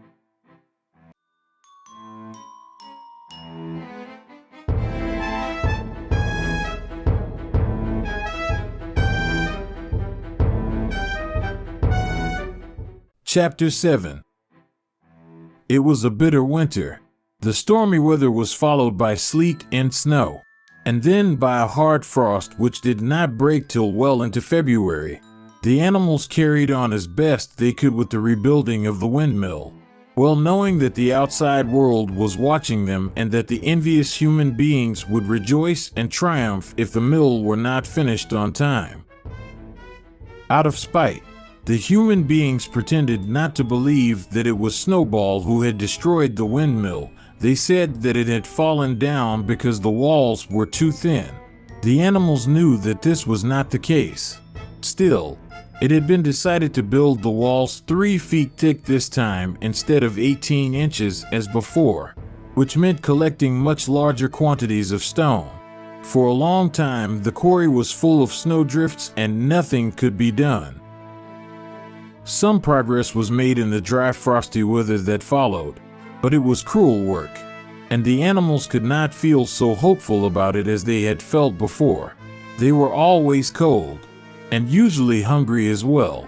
Only Boxer and Clover never lost heart. Squealer made excellent speeches on the joy of service and the dignity of labor, but the other animals found more inspiration in Boxer's strength and his never-failing cry of, "I will work harder." In January, food fell short. The corn ration was drastically reduced, and it was announced that an extra potato ration would be issued to make up for it. Then it was discovered that the greater part of the potato crop had been frosted in the clamps, which had not been covered thickly enough. The potatoes had become soft and discolored, and only a few were edible. For days at a time, the animals had nothing to eat but chaff and mangles. Starvation seemed to stare them in the face. It was vitally necessary to conceal this fact from the outside world. Emboldened by the collapse of the windmill, the human beings were inventing fresh lies about Animal Farm. Once again, it was being put about that all the animals were dying of famine and disease, and that they were continually fighting among themselves and had resorted to cannibalism and infanticide. Napoleon was well aware of the bad results that might follow if the real facts of the food situation were known, and he decided to make use of Mr. Whymper to spread a contrary impression. Hitherto, the animals had had little or no contact with Whymper on his weekly visits. Now, however, a few selected animals, mostly sheep, were instructed to remark casually in his hearing that rations had been increased. In addition, Napoleon ordered the almost empty bins in the store shed to be filled nearly to the brim with sand, which was then covered up with what remained of the grain and meal. On some suitable pretext, Whymper was led through the store shed and allowed to catch a glimpse of the bins.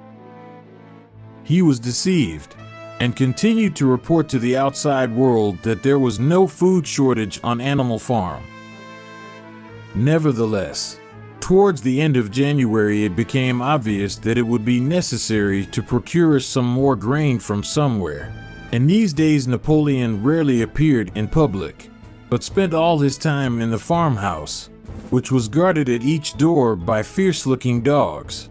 When he did emerge, it was in a ceremonial manner, with an escort of 6 dogs who closely surrounded him and growled if anyone came too near. Frequently, he did not even appear on Sunday mornings. but issued his orders through one of the other pigs, usually Squealer. One Sunday morning, Squealer announced that the hens, who had just come in to lay again, must surrender their eggs. Napoleon had accepted, through Whimper, a contract for 400 eggs a week. The price of these would pay for enough grain and meal to keep the farm going till summer came on and conditions were easier. When the hens heard this, they raised a terrible outcry. They had been warned earlier that this sacrifice might be necessary, but had not believed that it would really happen. They were just getting their clutches ready for the spring sitting, and they protested that to take the eggs away now was murder. For the first time since the expulsion of Jones, there was something resembling a rebellion, led by 3 young black Minorca pullets. The hens made a determined effort to thwart Napoleon's wishes. Their method was to fly up to the rafters and there lay their eggs, which smashed to pieces on the floor. Napoleon acted swiftly and ruthlessly. He ordered the hens' rations to be stopped, and decreed that any animal giving so much as a grain of corn to a hen should be punished by death. The dogs saw to it that these orders were carried out. For 5 days the hens held out. Then they capitulated and went back to their nesting boxes. 9 hens had died in the meantime. Their bodies were buried in the orchard, and it was given out that they had died of coccidiosis. Whimper heard nothing of this affair, and the eggs were duly delivered, a grocer's van driving up to the farm once a week to take them away. All this while no more had been seen of Snowball. He was rumored to be hiding on one of the neighboring farms, either Foxwood or Pinchfield. Napoleon was by this time on slightly better terms with the other farmers than before. It happened that there was in the yard a pile of timber which had been stacked there 10 years earlier when a beech spinney was cleared. It was well seasoned, and Whimper had advised Napoleon to sell it. Both Mr. Pilkington and Mr. Frederick were anxious to buy it. Napoleon was hesitating between the two, unable to make up his mind. It was noticed that whenever he seemed on the point of coming to an agreement with Frederick, Snowball was declared to be in hiding at Foxwood, while, when he inclined towards Pilkington, Snowball was said to be at Pinchfield. Suddenly, early in the spring, an alarming thing was discovered. Snowball was secretly frequenting the farm by night. The animals were so disturbed that they could hardly sleep in their stalls. Every night, it was said, he came creeping in under cover of darkness and performed all kinds of mischief. He stole the corn. He upset the milk pails. He broke the eggs. He trampled the seed beds. He gnawed the bark off the fruit trees.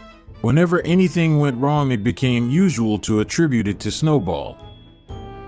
If a window was broken or a drain was blocked up, someone was certain to say that Snowball had come in the night and done it. And when the key of the store shed was lost, the whole farm was convinced that Snowball had thrown it down the well. Curiously enough, they went on believing this even after the mislaid key was found under a sack of meal. The cows declared unanimously that Snowball crept into their stalls and milked them in their sleep. The rats, which had been troublesome that winter, were also said to be in league with Snowball. Napoleon decreed that there should be a full investigation into Snowball's activities. With his dogs in attendance, he set out and made a careful tour of inspection of the farm buildings, the other animals following at a respectful distance. At every few steps, Napoleon stopped and snuffed the ground for traces of Snowball's footsteps, which, he said, he could detect by the smell. He snuffed in every corner, in the barn, in the cowshed, in the hen houses, in the vegetable garden, and found traces of Snowball almost everywhere. He would put his snout to the ground, give several deep sniffs, and exclaim in a terrible voice, "Snowball. He has been here. I can smell him distinctly." The animals were thoroughly frightened. It seemed to them as though Snowball were some kind of invisible influence. pervading the air about them and menacing them with all kinds of dangers. In the evening, Squealer called them together, and with an alarmed expression on his face told them that he had some serious news to report. Comrades, A most terrible thing has been discovered. Snowball has sold himself to Frederick of Pinchfield Farm, who is even now plotting to attack us and take our farm away from us. Snowball is to act as his guide when the attack begins. But there is worse than that. We had thought that Snowball's rebellion was caused simply by his vanity and ambition. But we were wrong. Comrades, do you know what the real reason was? Snowball was in league with Jones from the very start. He was Jones's secret agent all the time. It has all been proved by documents which he left behind him and which we have only just discovered. To my mind, this explains a great deal. Comrades, did we not see for ourselves how he attempted, fortunately without success, to get us defeated and destroyed at the Battle of the Cowshed? The animals were stupefied. This was a wickedness far outdoing Snowball's destruction of the windmill. But it was some minutes before they could fully take it in. They all remembered, or thought they remembered, how they had seen Snowball charging ahead of them at the Battle of the Cowshed, how he had rallied and encouraged them at every turn, and how he had not paused for an instant even when the pellets from Jones's gun had wounded his back. At first it was a little difficult to see how this fitted in with his being on Jones's side. Even Boxer, who seldom asked questions, was puzzled. He lay down, tucked his four hoofs beneath him, shut his eyes, and with a hard effort managed to formulate his thoughts. I do not believe that, he said. Snowball fought bravely at the Battle of the Cowshed. I saw him myself. Did we not give him Animal Hero, first class, immediately afterwards? That was our mistake, comrade. For we know now, it is all written down in the secret documents that we have found, that in reality he was trying to lure us to our doom. But he was wounded, said Boxer. We all saw him running with blood. That was part of the arrangement. Jones's shot only grazed him. I could show you this in his own writing, if you were able to read it. The plot was for Snowball, at the critical moment, to give the signal for flight and leave the field to the enemy. And he very nearly succeeded, I will even say. Comrades, he would have succeeded if it had not been for our heroic leader, Comrade Napoleon. Do you not remember how, just at the moment when Jones and his men had got inside the yard, Snowball suddenly turned and fled, and many animals followed him? And do you not remember, too, that it was just at that moment, when panic was spreading and all seemed lost, that Comrade Napoleon sprang forward with a cry of death to humanity, and sank his teeth in Jones's leg? Surely you remember that, comrades. Now when Squealer described the scene so graphically, it seemed to the animals that they did remember it. At any rate, they remembered that at the critical moment of the battle Snowball had turned to flee. But Boxer was still a little uneasy. I do not believe that Snowball was a traitor at the beginning, he said finally. What he has done since is different, but I believe that at the Battle of the Cowshed he was a good comrade. Our leader, Comrade Napoleon, announced Squealer, speaking very slowly and firmly, has stated categorically, comrade, that Snowball was Jones's agent from the very beginning, yes. And from long before the rebellion was ever thought of. Ah, that is different, said Boxer. If Comrade Napoleon says it, it must be right. That is the true spirit, comrade, cried Squealer. But it was noticed he cast a very ugly look at Boxer with his little twinkling eyes. He turned to go, then paused and added impressively, I warn every animal on this farm to keep his eyes very wide open. For we have reason to think that some of Snowball's secret agents are lurking among us at this moment. 4 days later, in the late afternoon, Napoleon ordered all the animals to assemble in the yard.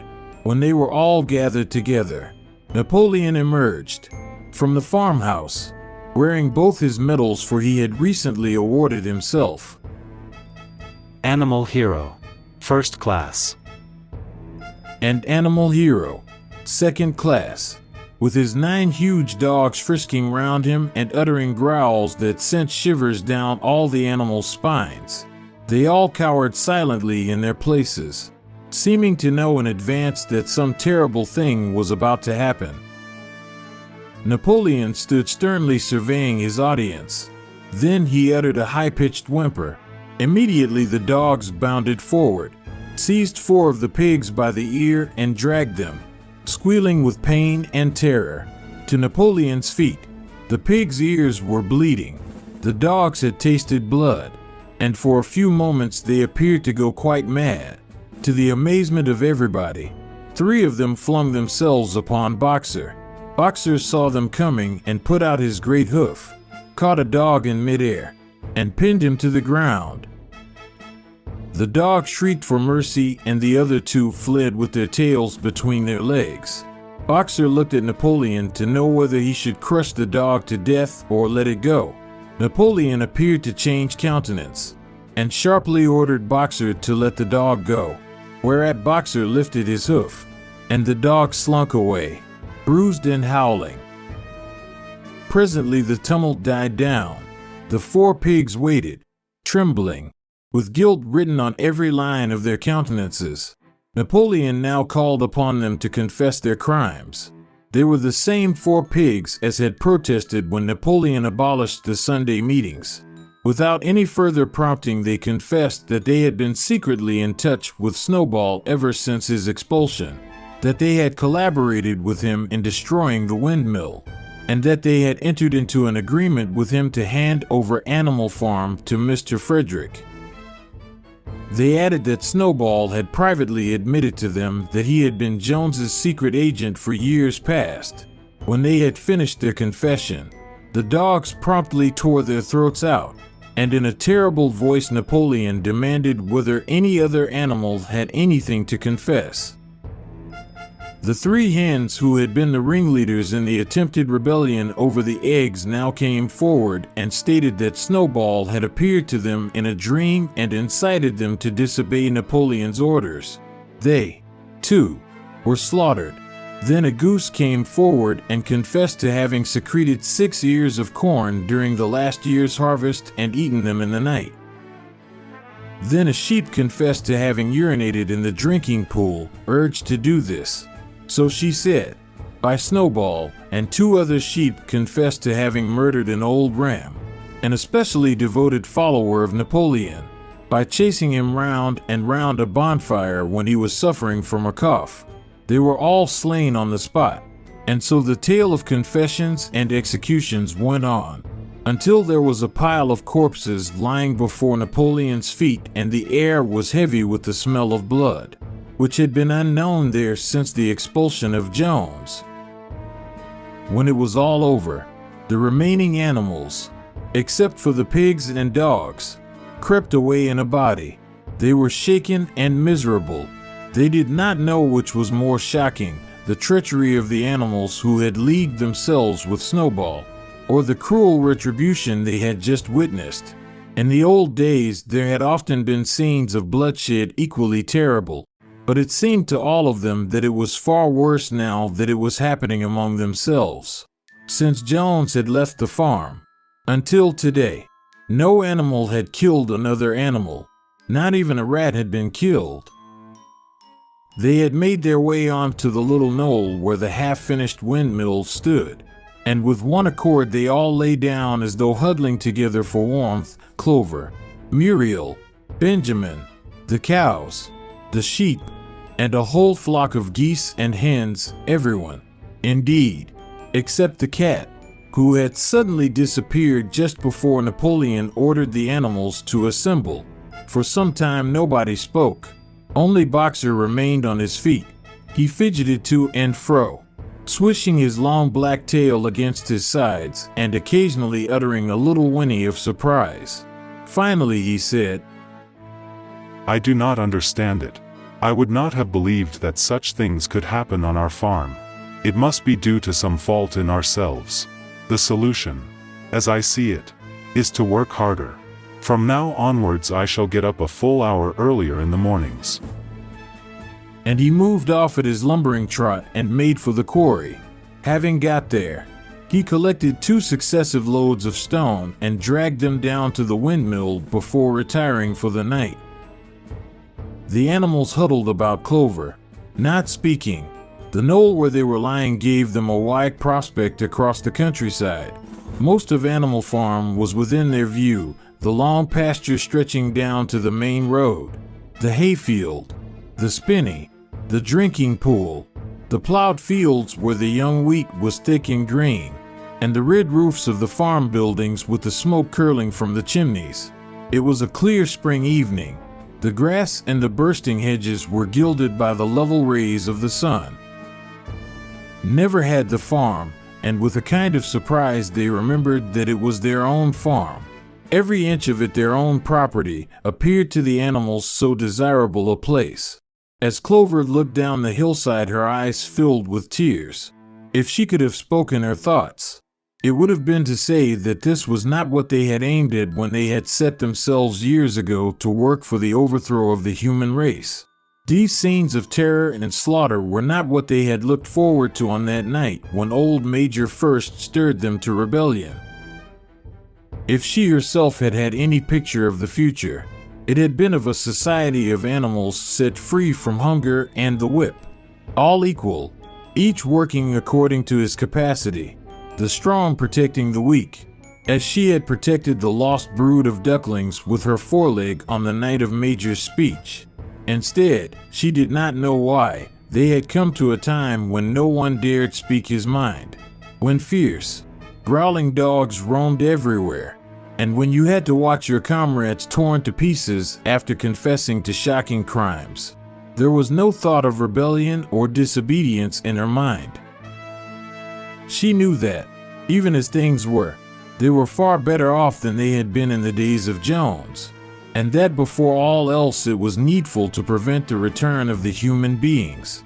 Whatever happened, she would remain faithful, work hard, carry out the orders that were given to her, and accept the leadership of Napoleon. But still, it was not for this that she and all the other animals had hoped and toiled. It was not for this that they had built the windmill and faced the bullets of Jones's gun. Such were her thoughts, though she lacked the words to express them. At last, feeling this to be in some way a substitute for the words she was unable to find, she began to sing Beasts of England. The other animals sitting round her took it up, and they sang it 3 times over, very tunefully, but slowly and mournfully. In a way they had never sung it before. They had just finished singing it for the 3rd time when Squealer, attended by 2 dogs, approached them with the air of having something important to say. He announced that, by a special decree of Comrade Napoleon, Beasts of England had been abolished. From now onwards it was forbidden to sing it. The animals were taken aback. Why? Cried Muriel. It is no longer needed, comrade, said Squealer stiffly. Beasts of England was the song of the rebellion, but the rebellion is now completed. The execution of the traitors this afternoon was the final act. The enemy, both external and internal, has been defeated. In Beasts of England we expressed our longing for a better society in days to come. But that society has now been established. Clearly this song has no longer any purpose. Frightened though they were, some of the animals might possibly have protested, but at this moment the sheep set up their usual bleating of 4 legs good, 2 legs bad, which went on for several minutes and put an end to the discussion. So Beasts of England was heard no more.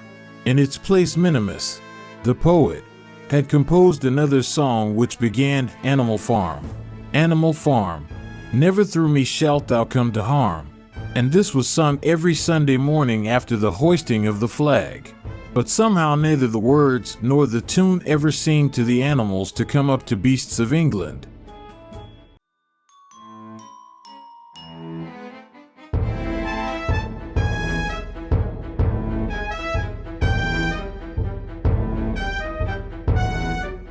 Chapter 8.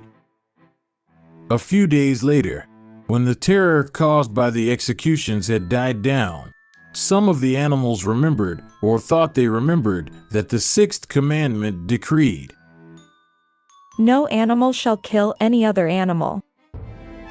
Clover asked Benjamin to read her the sixth commandment, and when Benjamin, as usual, said that he refused to meddle in such matters, she fetched Muriel. Muriel read the commandment for her. It ran, "No animal shall kill any other animal without cause." But they saw now that the commandment had not been violated, for clearly there was good reason for killing the traitors who had leagued themselves with Snowball. Throughout the year, the animals worked even harder than they had worked in the previous year, to rebuild the windmill, with walls twice as thick as before, and to finish it by the appointed date, together with the regular work of the farm, was a tremendous labor. There were times when it seemed to the animals that they worked longer hours and fed no better than they had done in Jones's day. On Sunday morning, Squealer, holding down a long strip of paper with his trotter, would read out to them lists of figures proving that the production of every class of foodstuff had increased by 200%, 300%, or 500%, as the case might be. The animals saw no reason to disbelieve him, especially as they could no longer remember very clearly what conditions had been like before the rebellion. All the same, there were days when they felt that they would sooner have had less figures and more food. All orders were now issued through Squealer or one of the other pigs. Napoleon himself was not seen in public as often as once in a fortnight.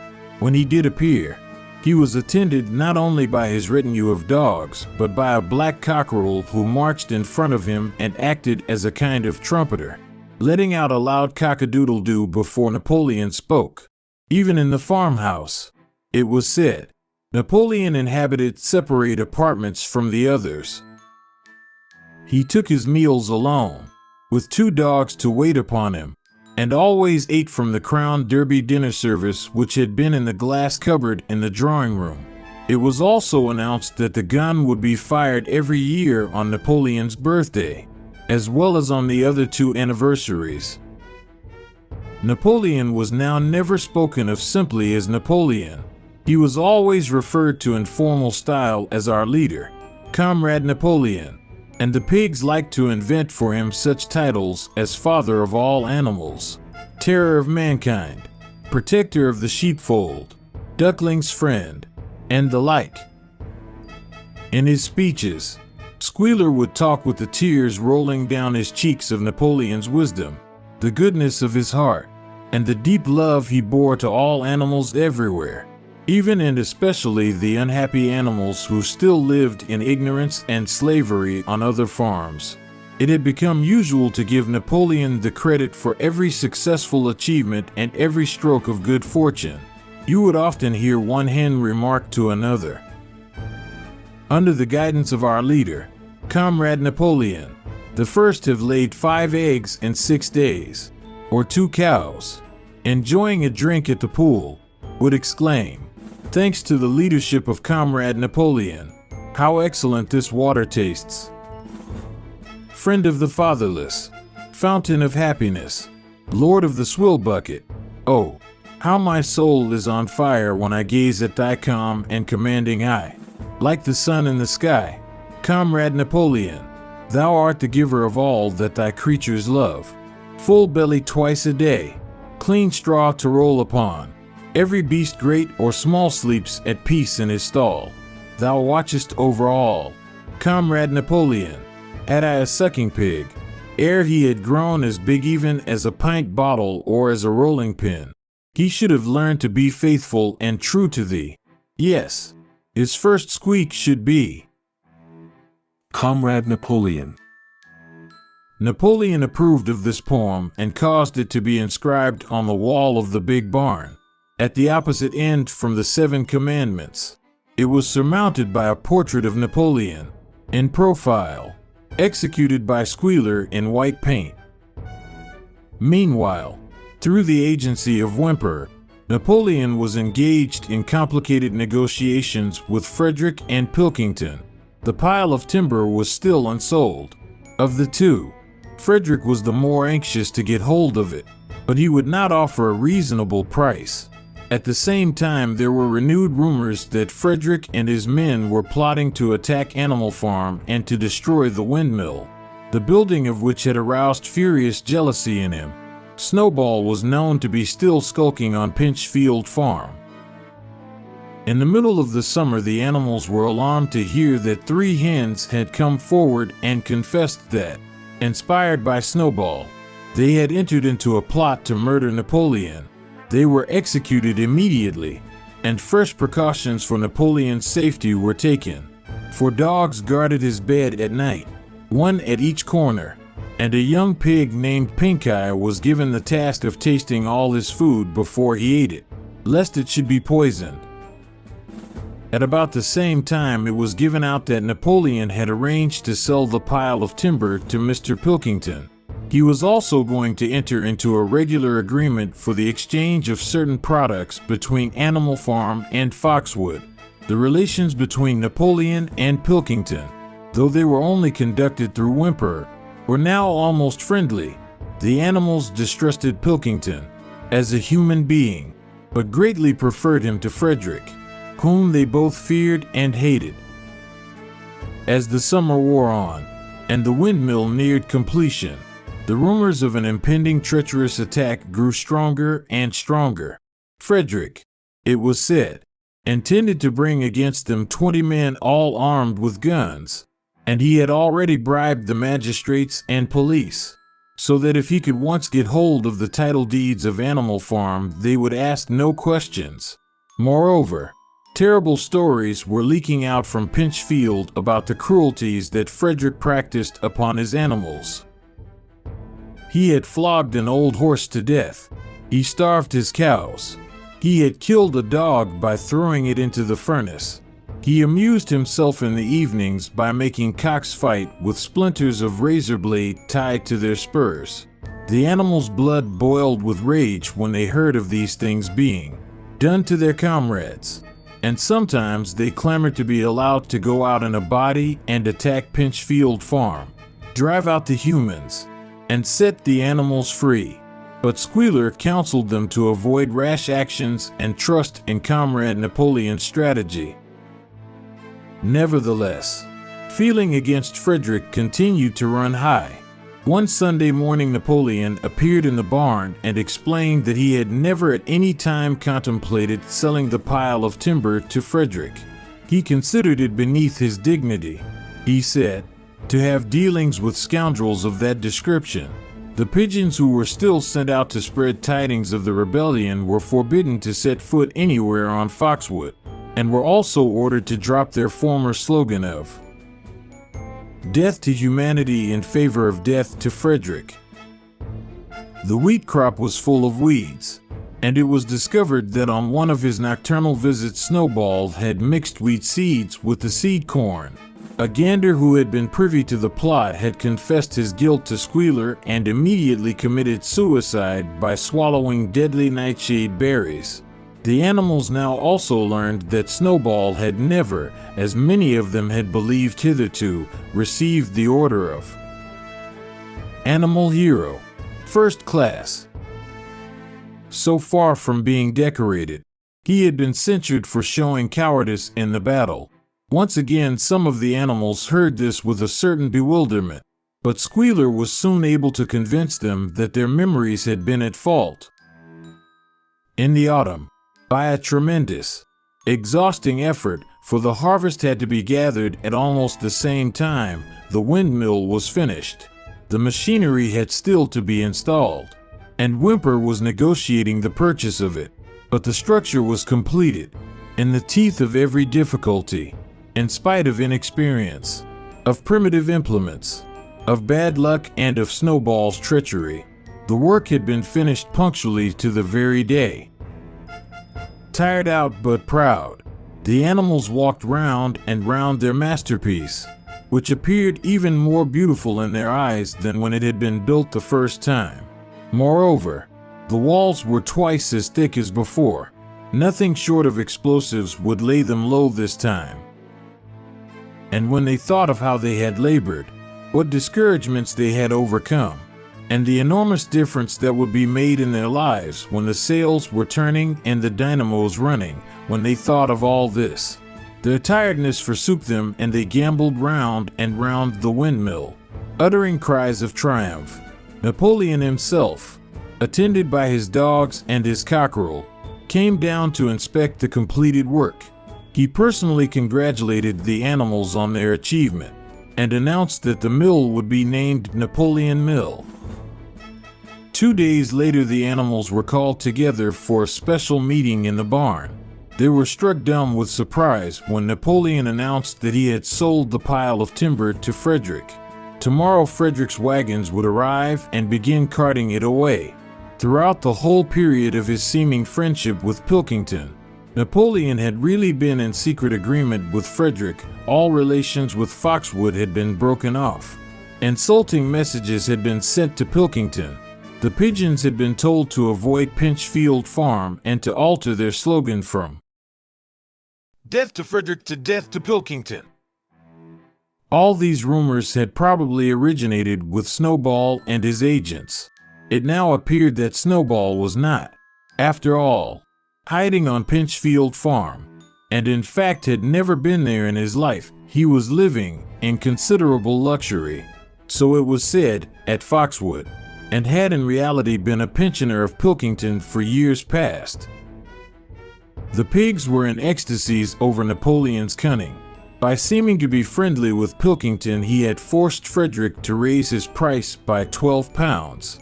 But the superior quality of Napoleon's mind, said Squealer, was shown in the fact that he trusted nobody, not even Frederick. Frederick had wanted to pay for the timber with something called a check, which, it seemed, was a piece of paper with a promise to pay written upon it. But Napoleon was too clever for him. He had demanded payment in real 5-pound notes, which were to be handed over before the timber was removed. Already Frederick had paid up, and the sum he had paid was just enough to buy the machinery for the windmill. Meanwhile, the timber was being carted away at high speed. When it was all gone, another special meeting was held in the barn for the animals to inspect Frederick's banknotes. Smiling beatifically, and wearing both his decorations, Napoleon reposed on a bed of straw on the platform, with the money at his side, neatly piled on a china dish from the farmhouse kitchen. The animals filed slowly past, and each gazed his fill, and Boxer put out his nose to sniff at the banknotes, and the flimsy white thing stirred and rustled in his breath. 3 days later there was a terrible hullabaloo. Whimper, his face deadly pale, came racing up the path on his bicycle, flung it down in the yard, and rushed straight into the farmhouse.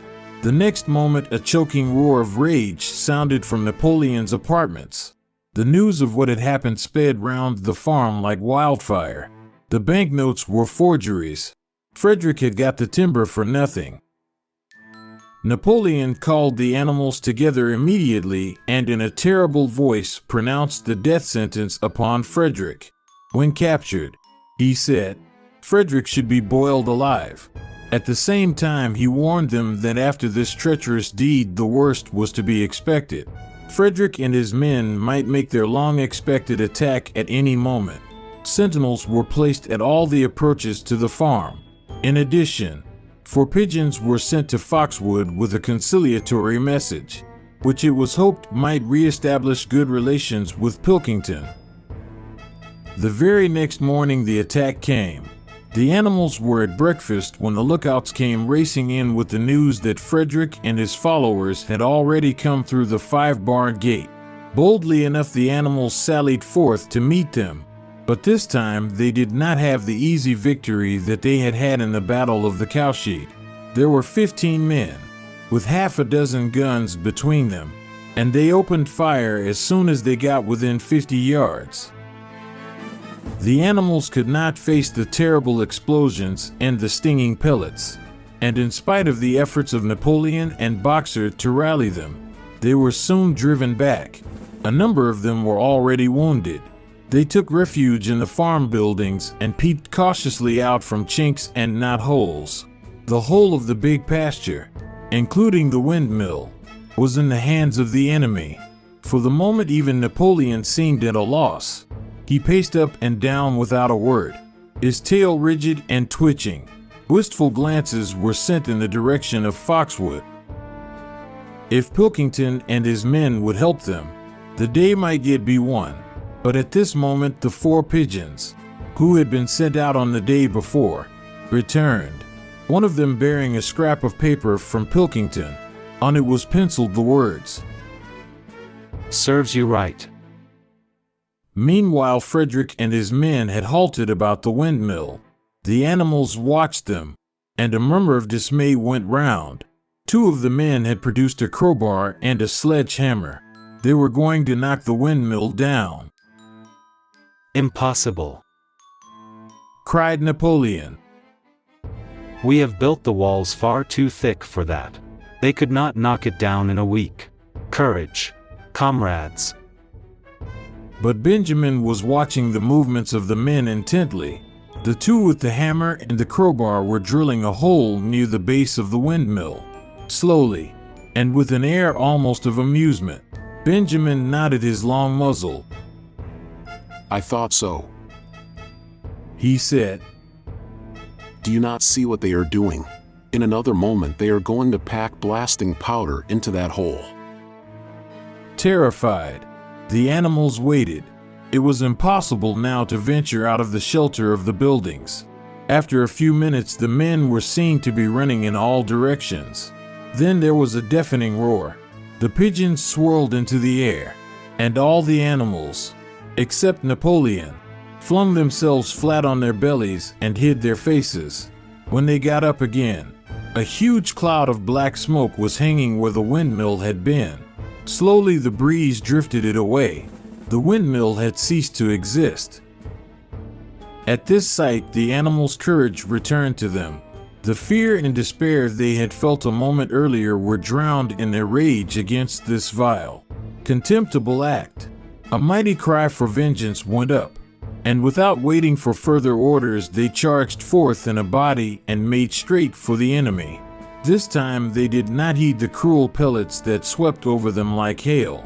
It was a savage, bitter battle. The men fired again and again, and, when the animals got to close quarters, lashed out with their sticks and their heavy boots. A cow, 3 sheep, and 2 geese were killed, and nearly everyone was wounded. Even Napoleon, who was directing operations from the rear, had the tip of his tail chipped by a pellet. But the men did not go unscathed either. 3 of them had their heads broken by blows from Boxer's hoofs. Another was gored in the belly by a cow's horn. Another had his trousers nearly torn off by Jesse and Bluebell. And when the 9 dogs of Napoleon's own bodyguard, whom he had instructed to make a detour under cover of the hedge, suddenly appeared on the men's flank, baying ferociously, panic overtook them. They saw that they were in danger of being surrounded. Frederick shouted to his men to get out while the going was good, and the next moment the cowardly enemy was running for dear life. The animals chased them right down to the bottom of the field, and got in some last kicks at them as they forced their way through the thorn hedge. They had won, but they were weary and bleeding. Slowly they began to limp back towards the farm. The sight of their dead comrades stretched upon the grass moved some of them to tears, and for a little while they halted in sorrowful silence at the place where the windmill had once stood. Yes, It was gone. Almost the last trace of their labor was gone. Even the foundations were partially destroyed, and in rebuilding it they could not this time, as before, make use of the fallen stones. This time the stones had vanished too. The force of the explosion had flung them to distances of hundreds of yards. It was as though the windmill had never been. As they approached the farm, Squealer, who had unaccountably been absent during the fighting, came skipping towards them, whisking his tail and beaming with satisfaction, and the animals heard, from the direction of the farm buildings, the solemn booming of a gun. What is that gun firing for? Said Boxer. To celebrate our victory, cried Squealer. What victory? Said Boxer. His knees were bleeding. He had lost a shoe and split his hoof, and a dozen pellets had lodged themselves in his hind leg. What victory, comrade? Have we not driven the enemy off our soil, the sacred soil of Animal Farm? But they have destroyed the windmill, and we had worked on it for 2 years. What matter? We will build another windmill. We will build 6 windmills if we feel like it. You do not appreciate, comrade, the mighty thing that we have done.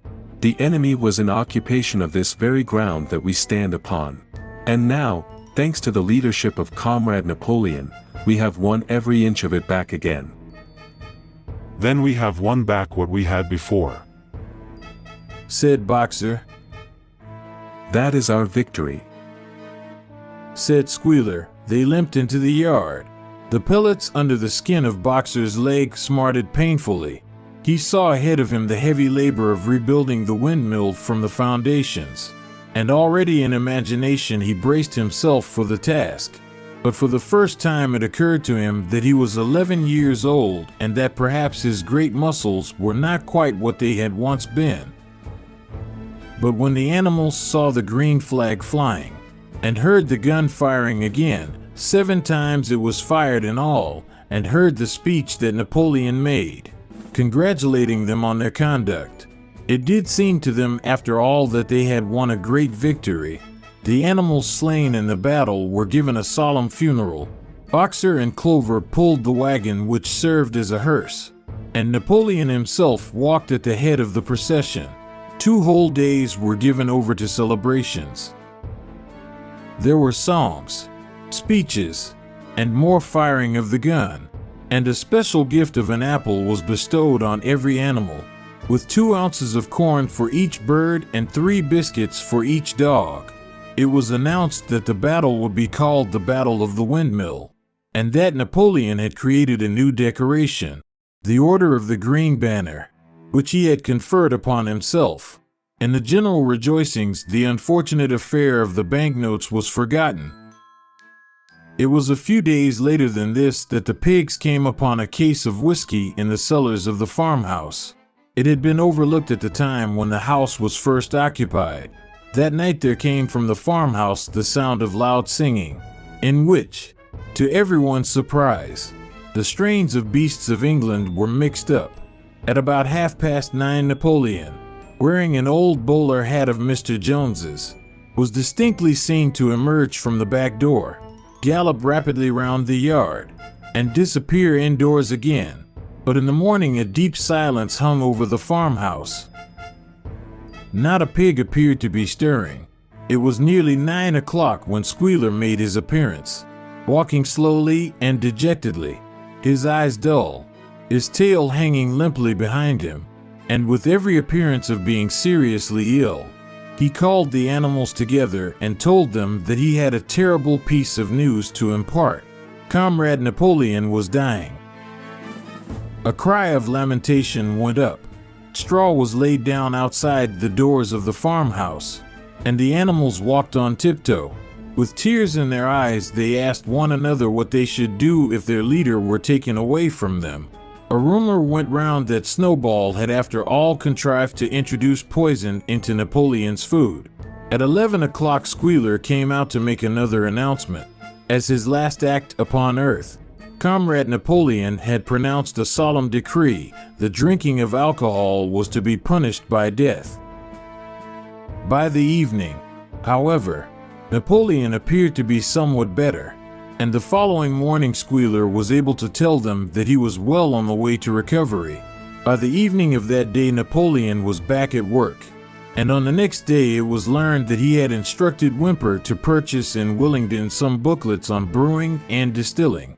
A week later, Napoleon gave orders that the small paddock beyond the orchard, which it had previously been intended to set aside as a grazing ground for animals who were past work, was to be plowed up. It was given out that the pasture was exhausted and needed reseeding, but it soon became known that Napoleon intended to sow it with barley. About this time there occurred a strange incident which hardly anyone was able to understand. One night at about 12 o'clock there was a loud crash in the yard, and the animals rushed out of their stalls. It was a moonlit night. At the foot of the end wall of the big barn, where the 7 commandments were written, there lay a ladder broken in 2 pieces. Squealer, temporarily stunned, was sprawling beside it, and near at hand there lay a lantern, a paintbrush, and an overturned pot of white paint. The dogs immediately made a ring round Squealer and escorted him back to the farmhouse as soon as he was able to walk. None of the animals could form any idea as to what this meant, except old Benjamin, who nodded his muzzle with a knowing air and seemed to understand, but would say nothing. But a few days later, Muriel, reading over the 7 commandments to herself, noticed that there was yet another of them which the animals had remembered wrong. They had thought that the 5th commandment was, "No animal shall drink alcohol." But there were 2 words that they had forgotten. Actually, the commandment read, "No animal shall drink alcohol to excess."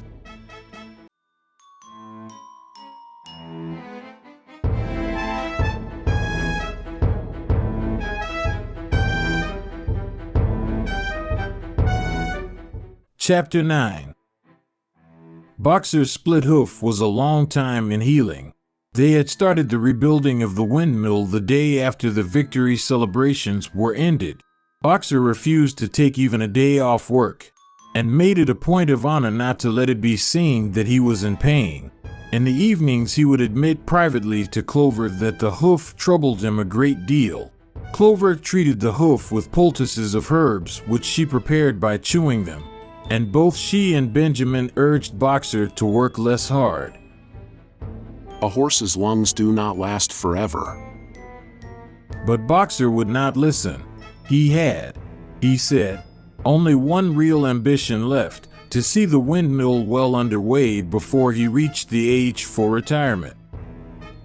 At the beginning, when the laws of Animal Farm were first formulated, the retiring age had been fixed for horses and pigs at 12, for cows at 14, for dogs at 9, for sheep at 7, and for hens and geese at 5. Liberal old age pensions had been agreed upon. As yet no animal had actually retired on pension, but of late the subject had been discussed more and more, now that the small field beyond the orchard had been set aside for barley. It was rumored that a corner of the large pasture was to be fenced off and turned into a grazing ground for superannuated animals. For a horse, it was said, the pension would be 5 pounds of corn a day and, in winter, 15 pounds of hay, with a carrot or possibly an apple on public holidays. Boxer's 12th birthday was due in the late summer of the following year. Meanwhile, life was hard. The winter was as cold as the last one had been, and food was even shorter. Once again, all rations were reduced, except those of the pigs and the dogs. A too rigid equality in rations, Squealer explained, would have been contrary to the principles of animalism. In any case, he had no difficulty in proving to the other animals that they were not in reality short of food, whatever the appearances might be. For the time being, certainly, it had been found necessary to make a readjustment of rations. Squealer always spoke of it as a readjustment, never as a reduction, but in comparison with the days of Jones, the improvement was enormous. Reading out the figures in a shrill, rapid voice, he proved to them in detail that they had more oats, more hay, more turnips than they had had in Jones's day, that they worked shorter hours, that their drinking water was of better quality, that they lived longer, that a larger proportion of their young ones survived infancy, and that they had more straw in their stalls and suffered less from fleas. The animals believed every word of it. Truth to tell, Jones and all he stood for had almost faded out of their memories. They knew that life nowadays was harsh and bare, that they were often hungry and often cold, and that they were usually working when they were not asleep. But doubtless it had been worse in the old days. They were glad to believe so. Besides, in those days they had been slaves and now they were free, and that made all the difference, as Squealer did not fail to point out. There were many more mouths to feed now. In the autumn the 4 sows had all littered about simultaneously, producing 31 young pigs between them. The young pigs were piebald, and as Napoleon was the only boar on the farm, it was possible to guess at their parentage. It was announced that later, when bricks and timber had been purchased, a schoolroom would be built in the farmhouse garden. For the time being, the young pigs were given their instruction by Napoleon himself in the farmhouse kitchen. They took their exercise in the garden, and were discouraged from playing with the other young animals. About this time, too, it was laid down as a rule that when a pig and any other animal met on the path, the other animal must stand aside, and also that all pigs, of whatever degree, were to have the privilege of wearing green ribbons on their tails on Sundays. The farm had had a fairly successful year, but was still short of money. There were the bricks, sand, and lime for the schoolroom to be purchased, and it would also be necessary to begin saving up again for the machinery for the windmill. Then there were lamp oil and candles for the house. Sugar for Napoleon's own table. He forbade this to the other pigs, on the ground that it made them fat, and all the usual replacements such as tools, nails, string, coal, wire, scrap iron, and dog biscuits. A stump of hay and part of the potato crop were sold off, and the contract for eggs was increased to 600 a week, so that year the hens barely hatched enough chicks to keep their numbers at the same level. Rations, reduced in December, were reduced again in February, and lanterns in the stalls were forbidden to save oil. But the pigs seemed comfortable enough, and in fact were putting on weight if anything. One afternoon in late February the warm, rich, appetizing scent, such as the animals had never smelt before, wafted itself across the yard from the little brewhouse, which had been disused in Jones's time, and which stood beyond the kitchen. Someone said it was the smell of cooking barley. The animals sniffed the air hungrily and wondered whether a warm mash was being prepared for their supper, but no warm mash appeared, and on the following Sunday it was announced that from now onwards all barley would be reserved for the pigs. The field beyond the orchard had already been sown with barley, and the news soon leaked out that every pig was now receiving a ration of a pint of beer daily, with half a gallon for Napoleon himself, which was always served to him in the Crown Derby soup tureen. But if there were hardships to be borne, they were partly offset by the fact that life nowadays had a greater dignity than it had had before. There were more songs, more speeches, more processions. Napoleon had commanded that once a week there should be held something called a spontaneous demonstration, the object of which was to celebrate the struggles and triumphs of Animal Farm. At the appointed time, the animals would leave their work and march round the precincts of the farm in military formation, with the pigs leading, then the horses, then the cows, then the sheep, and then the poultry. The dogs flanked the procession, and at the head of all marched Napoleon's black cockerel. Boxer and Clover always carried between them a green banner marked with the hoof and the horn and the caption, "Long live Comrade Napoleon." The sheep were the greatest devotees of the spontaneous demonstration, and if anyone complained, as a few animals sometimes did, when no pigs or dogs were near, that they wasted time and meant a lot of standing about in the cold, the sheep were sure to silence him with a tremendous bleating of, "4 legs good, 2 legs bad." But by and large the animals enjoyed these celebrations. They found it comforting to be reminded that, after all, they were truly their own masters, and that the work they did was for their own benefit. So that, what with the songs, the processions, Squealer's lists of figures, the thunder of the gun, the crowing of the cockerel, and the fluttering of the flag, they were able to forget that their bellies were empty, at least part of the time. In April, Animal Farm was proclaimed a republic, and it became necessary to elect a president. There was only one candidate, Napoleon, who was elected unanimously. On the same day, it was given out that fresh documents had been discovered which revealed further details about Snowball's complicity with Jones. It now appeared that Snowball had not, as the animals had previously imagined, merely attempted to lose the Battle of the Cowshed by means of a stratagem, but had been openly fighting on Jones's side. In fact, it was he who had actually been the leader of the human forces, and had charged into battle with the words, "Long live humanity." The wounds on Snowball's back, which a few of the animals still remembered to have seen, had been inflicted by Napoleon's teeth. In the middle of the summer, Moses the Raven suddenly reappeared on the farm. After an absence of several years, he was quite unchanged, still did no work, and talked in the same strain as ever about Sugar Candy Mountain. He would perch on a stump, flap his black wings, and talk by the hour to anyone who would listen. "Up there, comrades." Up there, just on the other side of that dark cloud that you can see, there it lies. Sugar Candy Mountain, that happy country where we poor animals shall rest forever from our labors. Many of the animals believed him. Their lives now, they reasoned, were hungry and laborious. Was it not right and just that a better world should exist somewhere else? A thing that was difficult to determine was the attitude of the pigs towards Moses.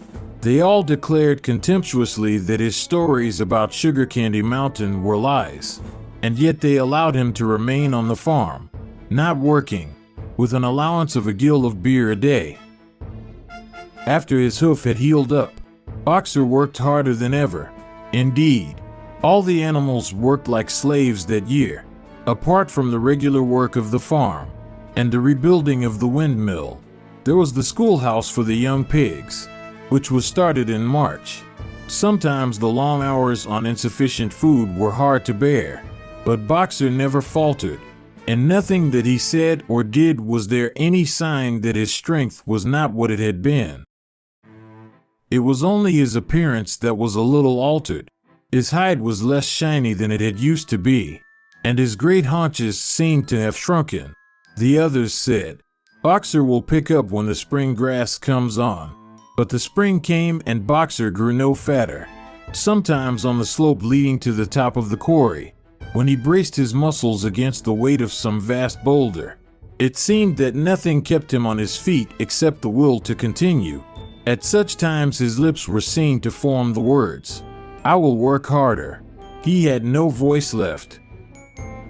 Once again Clover and Benjamin warned him to take care of his health, but Boxer paid no attention. His 12th birthday was approaching. He did not care what happened so long as a good store of stone was accumulated before he went on pension. Late one evening in the summer, a sudden rumor ran round the farm that something had happened to Boxer. He had gone out alone to drag a load of stone down to the windmill, and sure enough, the rumor was true. A few minutes later, 2 pigeons came racing in with the news. Boxer has fallen. He is lying on his side and can't get up. About half the animals on the farm rushed out to the knoll where the windmill stood. There lay Boxer, between the shafts of the cart, his neck stretched out, unable even to raise his head. His eyes were glazed, his sides matted with sweat. A thin stream of blood had trickled out of his mouth. Clover dropped to her knees at his side. Boxer, She cried. how are you? It is my lung. Said Boxer in a weak voice. It does not matter. I think you will be able to finish the windmill without me. There is a pretty good store of stone accumulated. I had only another month to go in any case. To tell you the truth, I had been looking forward to my retirement. And perhaps, as Benjamin is growing old too, they will let him retire at the same time and be a companion to me. We must get help at once. Said Clover. Run, somebody, and tell Squealer what has happened. All the other animals immediately raced back to the farmhouse to give Squealer the news. Only Clover remained, and Benjamin, who lay down at Boxer's side, and, without speaking, kept the flies off him with his long tail. After about a quarter of an hour, Squealer appeared, full of sympathy and concern. He said that Comrade Napoleon had learned with the very deepest distress of this misfortune to one of the most loyal workers on the farm, and was already making arrangements to send Boxer to be treated in the hospital at Willingdon. The animals felt a little uneasy at this. Except for Molly and Snowball, no other animal had ever left the farm, and they did not like to think of their sick comrade in the hands of human beings. However, Squealer easily convinced them that the veterinary surgeon in Willingdon could treat Boxer's case more satisfactorily than could be done on the farm, and about half an hour later, when Boxer had somewhat recovered, he was with difficulty got onto his feet and managed to limp back to his stall, where Clover and Benjamin had prepared a good bed of straw for him. For the next 2 days, Boxer remained in his stall. The pigs had sent out a large bottle of pink medicine which they had found in the medicine chest in the bathroom, and Clover administered it to Boxer twice a day after meals. In the evenings she lay in his stall and talked to him, while Benjamin kept the flies off him. Boxer professed not to be sorry for what had happened. If he made a good recovery, he might expect to live another 3 years. And he looked forward to the peaceful days that he would spend in the corner of the big pasture. It would be the first time that he had had leisure to study and improve his mind. He intended, he said, to devote the rest of his life to learning the remaining 22 letters of the alphabet. However, Benjamin and Clover could only be with Boxer after working hours, and it was in the middle of the day when the van came to take him away. The animals were all at work weeding turnips under the supervision of a pig, when they were astonished to see Benjamin come galloping from the direction of the farm buildings, braying at the top of his voice. It was the first time that they had ever seen Benjamin excited. Indeed, it was the first time that anyone had ever seen him gallop. Quick, quick. Come at once. They're taking Boxer away. Sure enough, there in the yard was a large closed van, drawn by 2 horses, with lettering on its side and a sly-looking man in a low-crowned bowler hat sitting on the driver's seat. And Boxer's stall was empty. The animals crowded round the van. "Goodbye, Boxer," they chorused. Goodbye. Fools! Fools! Shouted Benjamin, prancing round them and stamping the earth with his small hoofs. Fools! Do you not see what is written on the side of that van?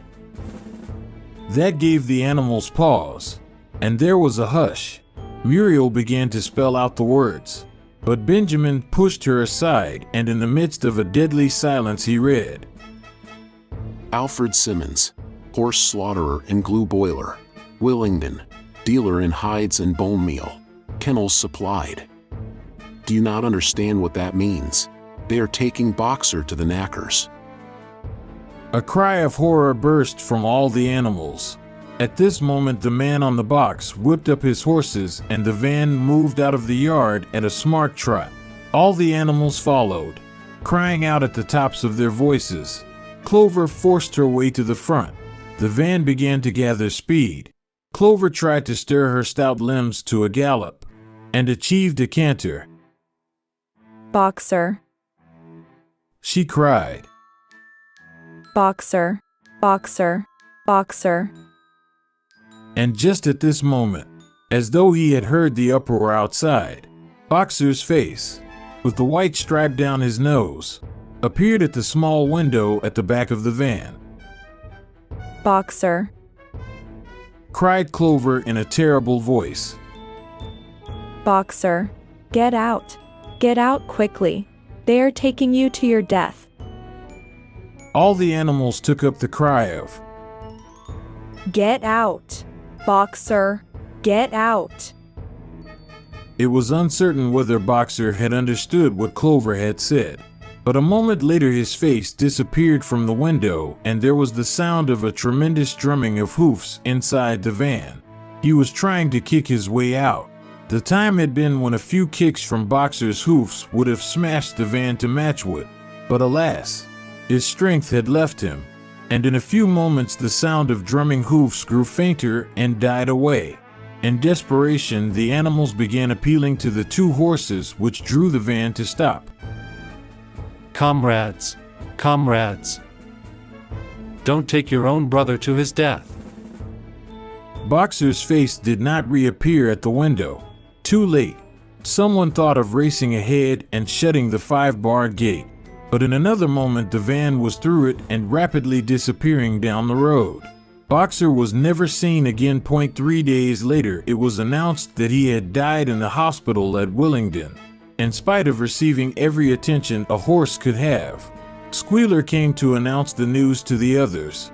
He had, he said, been present during Boxer's last hours. It was the most affecting sight I have ever seen, said Squealer, lifting his trotter and wiping away a tear. I was at his bedside at the very last. And at the end. Almost too weak to speak. He whispered in my ear that his sole sorrow was to have passed on before the windmill was finished. Forward, comrades, he whispered. Forward in the name of the rebellion. Long live Animal Farm. Long live Comrade Napoleon. Napoleon is always right. Those were his very last words. Comrades. Here Squealer's demeanor suddenly changed. He fell silent for a moment, and his little eyes darted suspicious glances from side to side before he proceeded. It had come to his knowledge, he said, that a foolish and wicked rumor had been circulated at the time of Boxer's removal. Some of the animals had noticed that the van which took Boxer away was marked horse slaughterer, and had actually jumped to the conclusion that Boxer was being sent to the knackers. It was almost unbelievable, said Squealer, that any animal could be so stupid. Surely, he cried indignantly, whisking his tail and skipping from side to side. Surely they knew their beloved leader, Comrade Napoleon, better than that.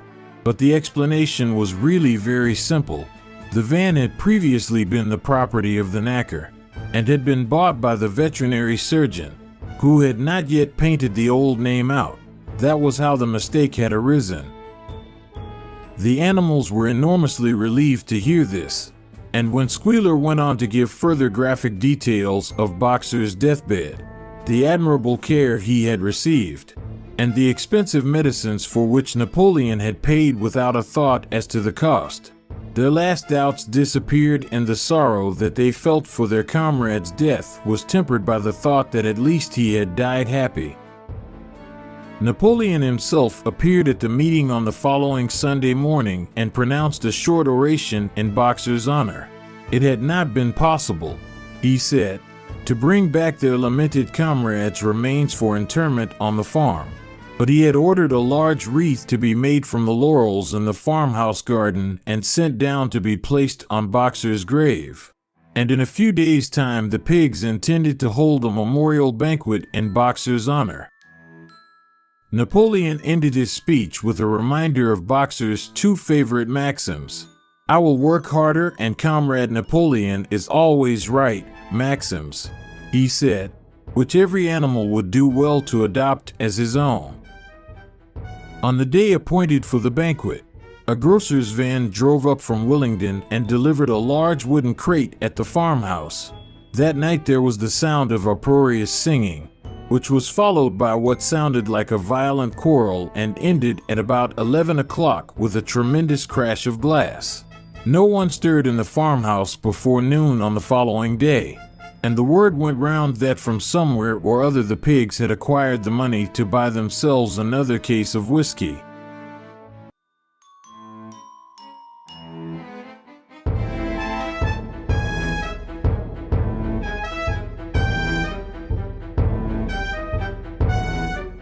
Chapter 10. Years passed. The seasons came and went. The short animal lives fled by. A time came when there was no one who remembered the old days before the rebellion, except Clover, Benjamin, Moses the raven, and a number of the pigs. Muriel was dead.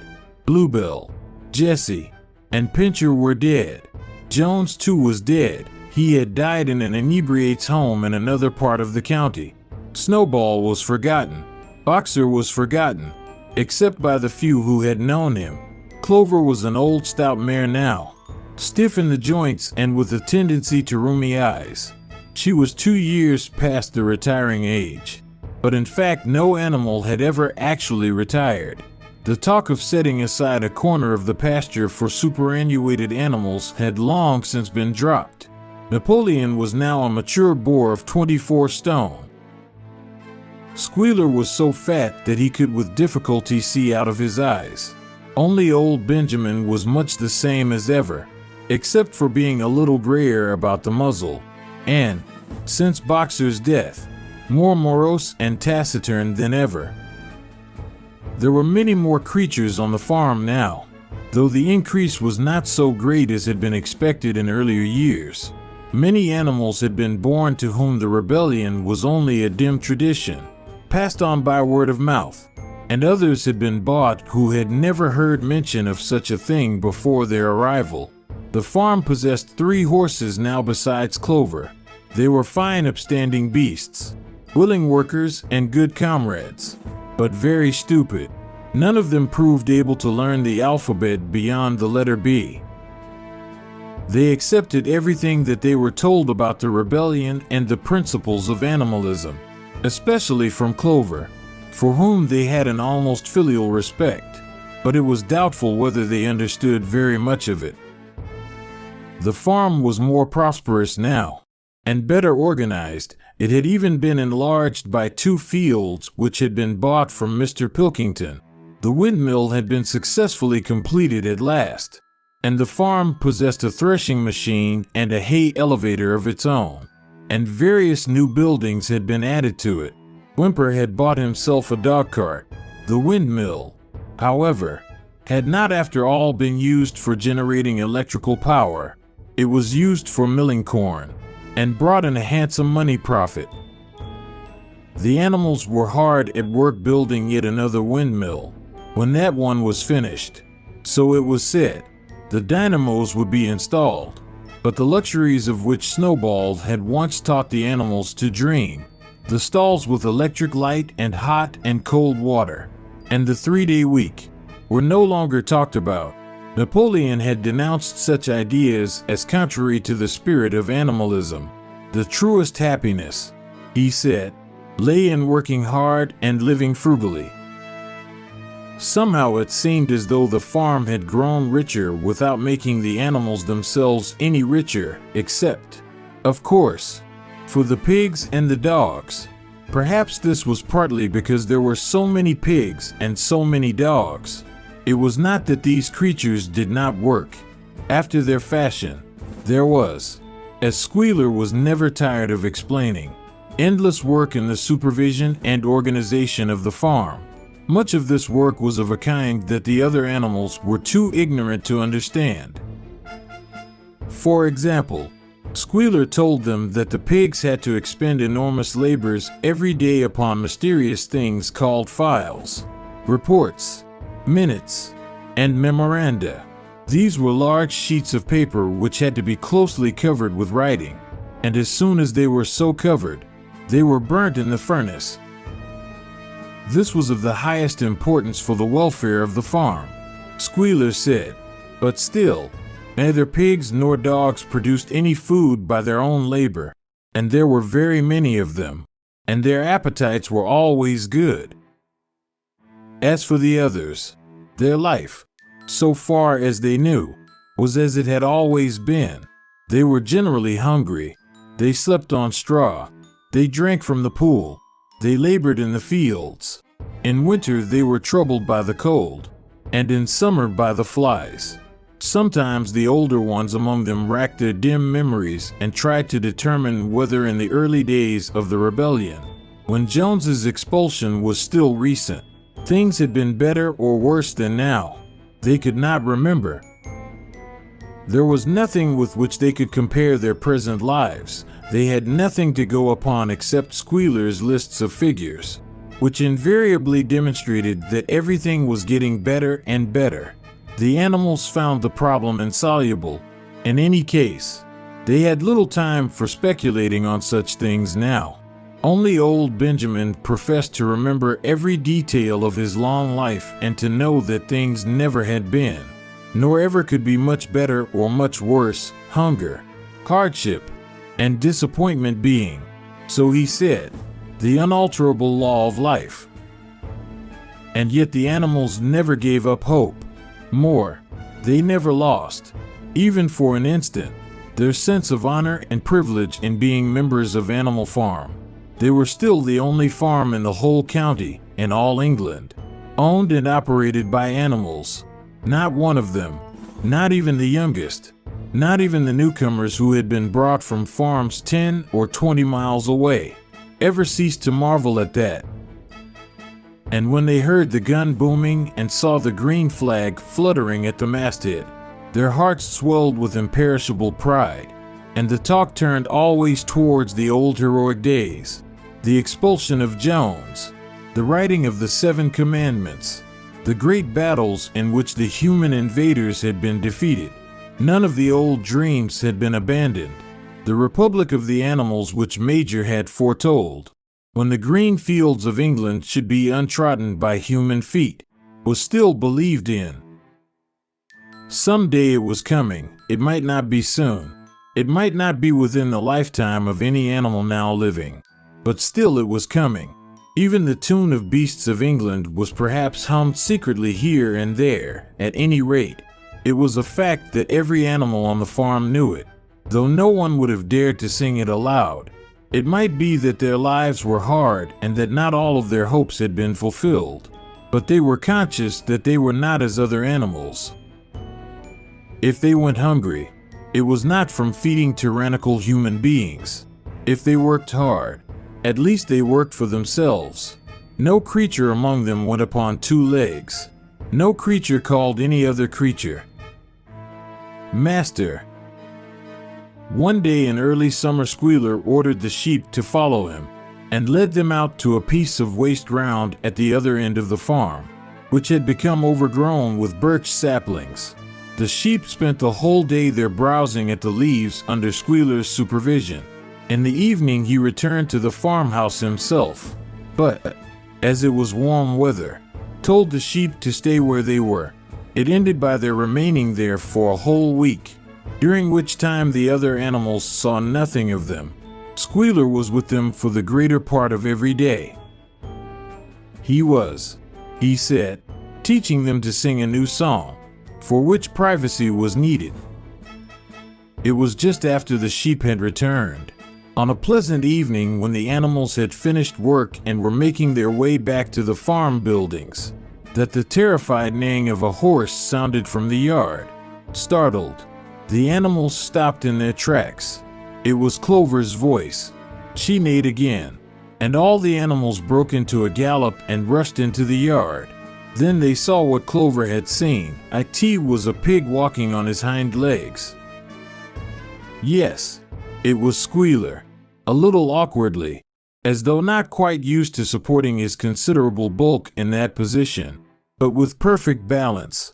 He was strolling across the yard, and a moment later, out from the door of the farmhouse came a long file of pigs, all walking on their hind legs. Some did it better than others. One or two were even a trifle unsteady and looked as though they would have liked the support of a stick. But every one of them made his way right round the yard successfully.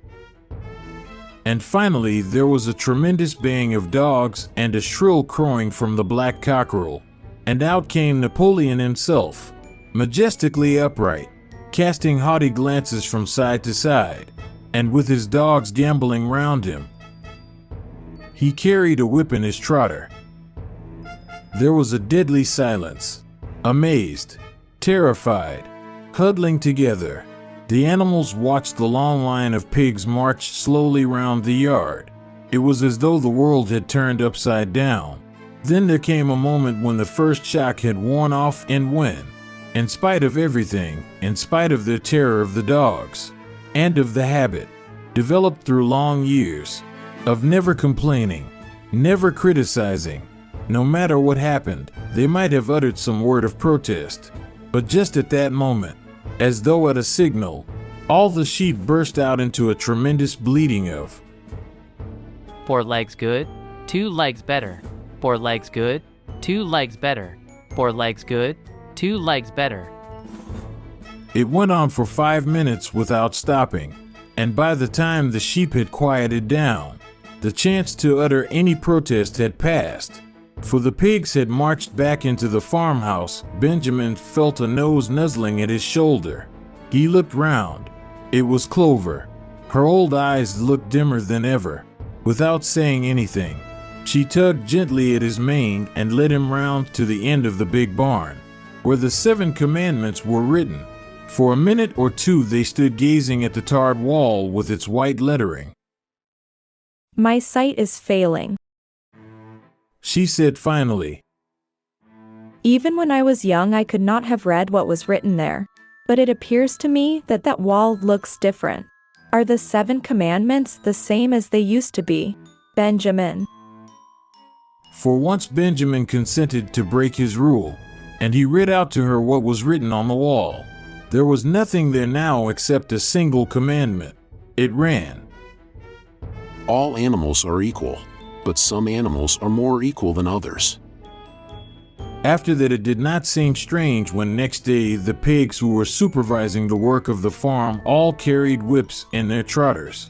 It did not seem strange to learn that the pigs had bought themselves a wireless set, were arranging to install a telephone, and had taken out subscriptions to John Bull, Tidbits, and the Daily Mirror. It did not seem strange when Napoleon was seen strolling in the farmhouse garden with a pipe in his mouth. No, not even when the pigs took Mr. Jones's clothes out of the wardrobes and put them on, Napoleon himself appearing in a black coat, ratcatcher breeches, and leather leggings, while his favorite sow appeared in the watered silk dress which Mrs. Jones had been used to wear on Sundays. A week later, in the afternoon, a number of dog carts drove up to the farm. A deputation of neighboring farmers had been invited to make a tour of inspection. They were shown all over the farm, and expressed great admiration for everything they saw, especially the windmill. The animals were weeding the turnip field.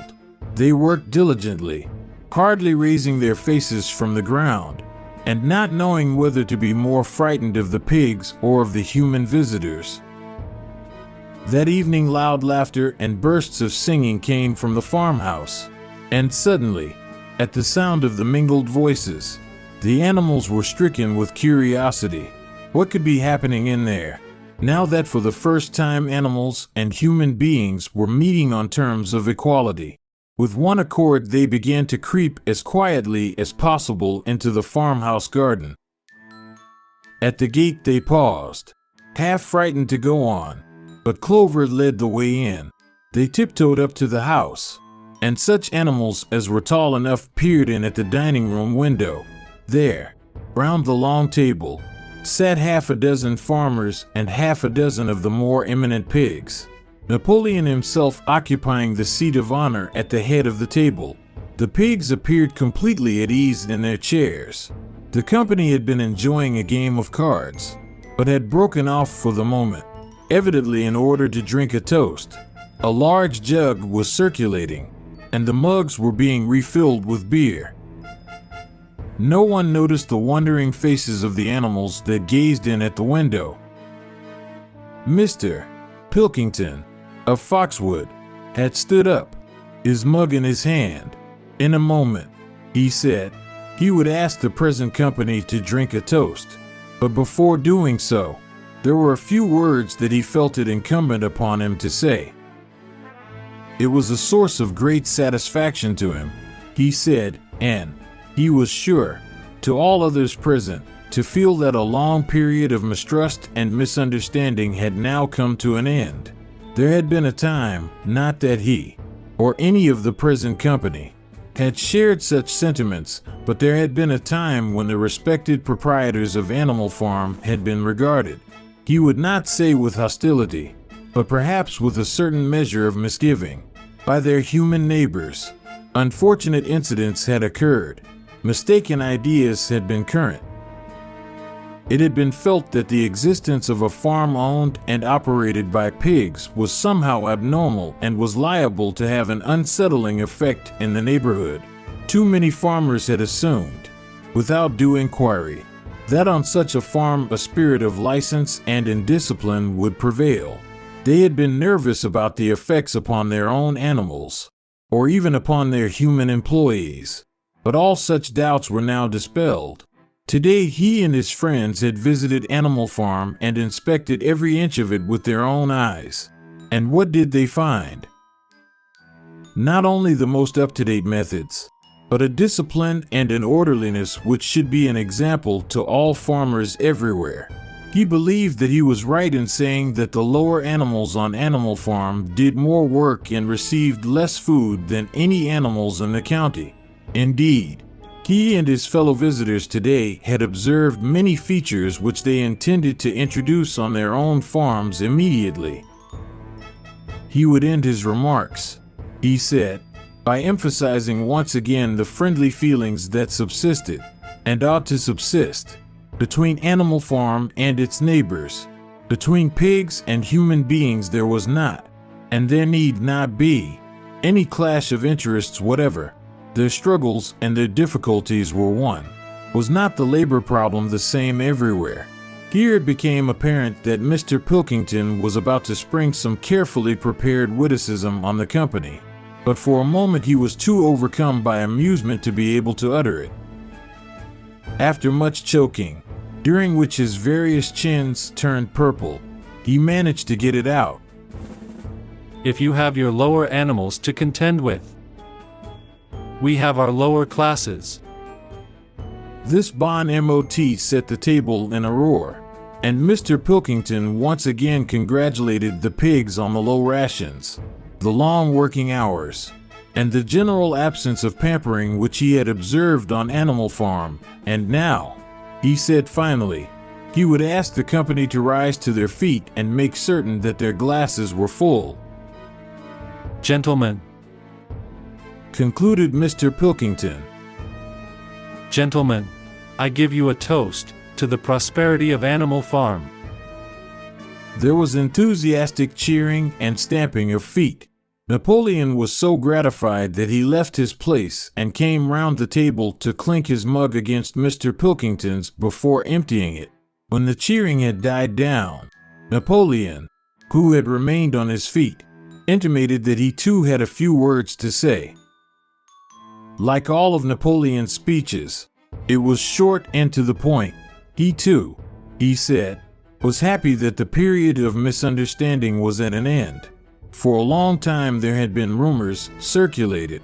He had reason to think, by some malignant enemy, that there was something subversive and even revolutionary in the outlook of himself and his colleagues. They had been credited with attempting to stir up rebellion among the animals on neighboring farms. Nothing could be further from the truth. Their sole wish, now and in the past, was to live at peace and in normal business relations with their neighbors. This farm, which he had the honor to control, he added, was a cooperative enterprise. The title deeds, which were in his own possession, were owned by the pigs jointly. He did not believe, he said, that any of the old suspicions still lingered, but certain changes had been made recently in the routine of the farm which should have the effect of promoting confidence still further. Hitherto the animals on the farm had had a rather foolish custom of addressing one another as comrade. This was to be suppressed. There had also been a very strange custom, whose origin was unknown, of marching every Sunday morning past a boar's skull which was nailed to a post in the garden. This, too, would be suppressed, and the skull had already been buried. His visitors might have observed, too, the green flag which flew from the masthead. If so, they would perhaps have noted that the white hoof and horn with which it had previously been marked had now been removed. It would be a plain green flag from now onwards. He had only one criticism, he said, to make of Mr. Pilkington's excellent and neighborly speech. Mr. Pilkington had referred throughout to Animal Farm. He could not of course know, for he, Napoleon, was only now for the first time announcing it, that the name Animal Farm had been abolished. Henceforward the farm was to be known as the Manor Farm, which, he believed, was its correct and original name.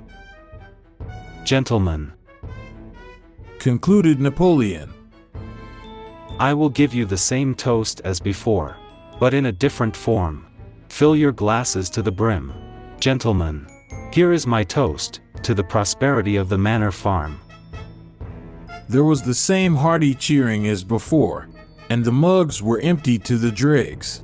But as the animals outside gazed at the scene, it seemed to them that some strange thing was happening. What was it that had altered in the faces of the pigs? Clover's old dim eyes flitted from one face to another. Some of them had 5 chins. Some had 4. Some had 3. But what was it that seemed to be melting and changing? Then, the applause having come to an end, the company took up their cards and continued the game that had been interrupted, and the animals crept silently away. But they had not gone 20 yards when they stopped short. An uproar of voices was coming from the farmhouse. They rushed back and looked through the window again. Yes, a violent quarrel was in progress. There were shoutings, hangings on the table, sharp suspicious glances, furious denials. The source of the trouble appeared to be that Napoleon and Mr. Pilkington had each played an ace of spades simultaneously. 12 voices were shouting in anger, and they were all alike. No question. Now, what had happened to the faces of the pigs? The creatures outside looked from pig to man, and from man to pig, and from pig to man again, but already it was impossible to say which was which. The end.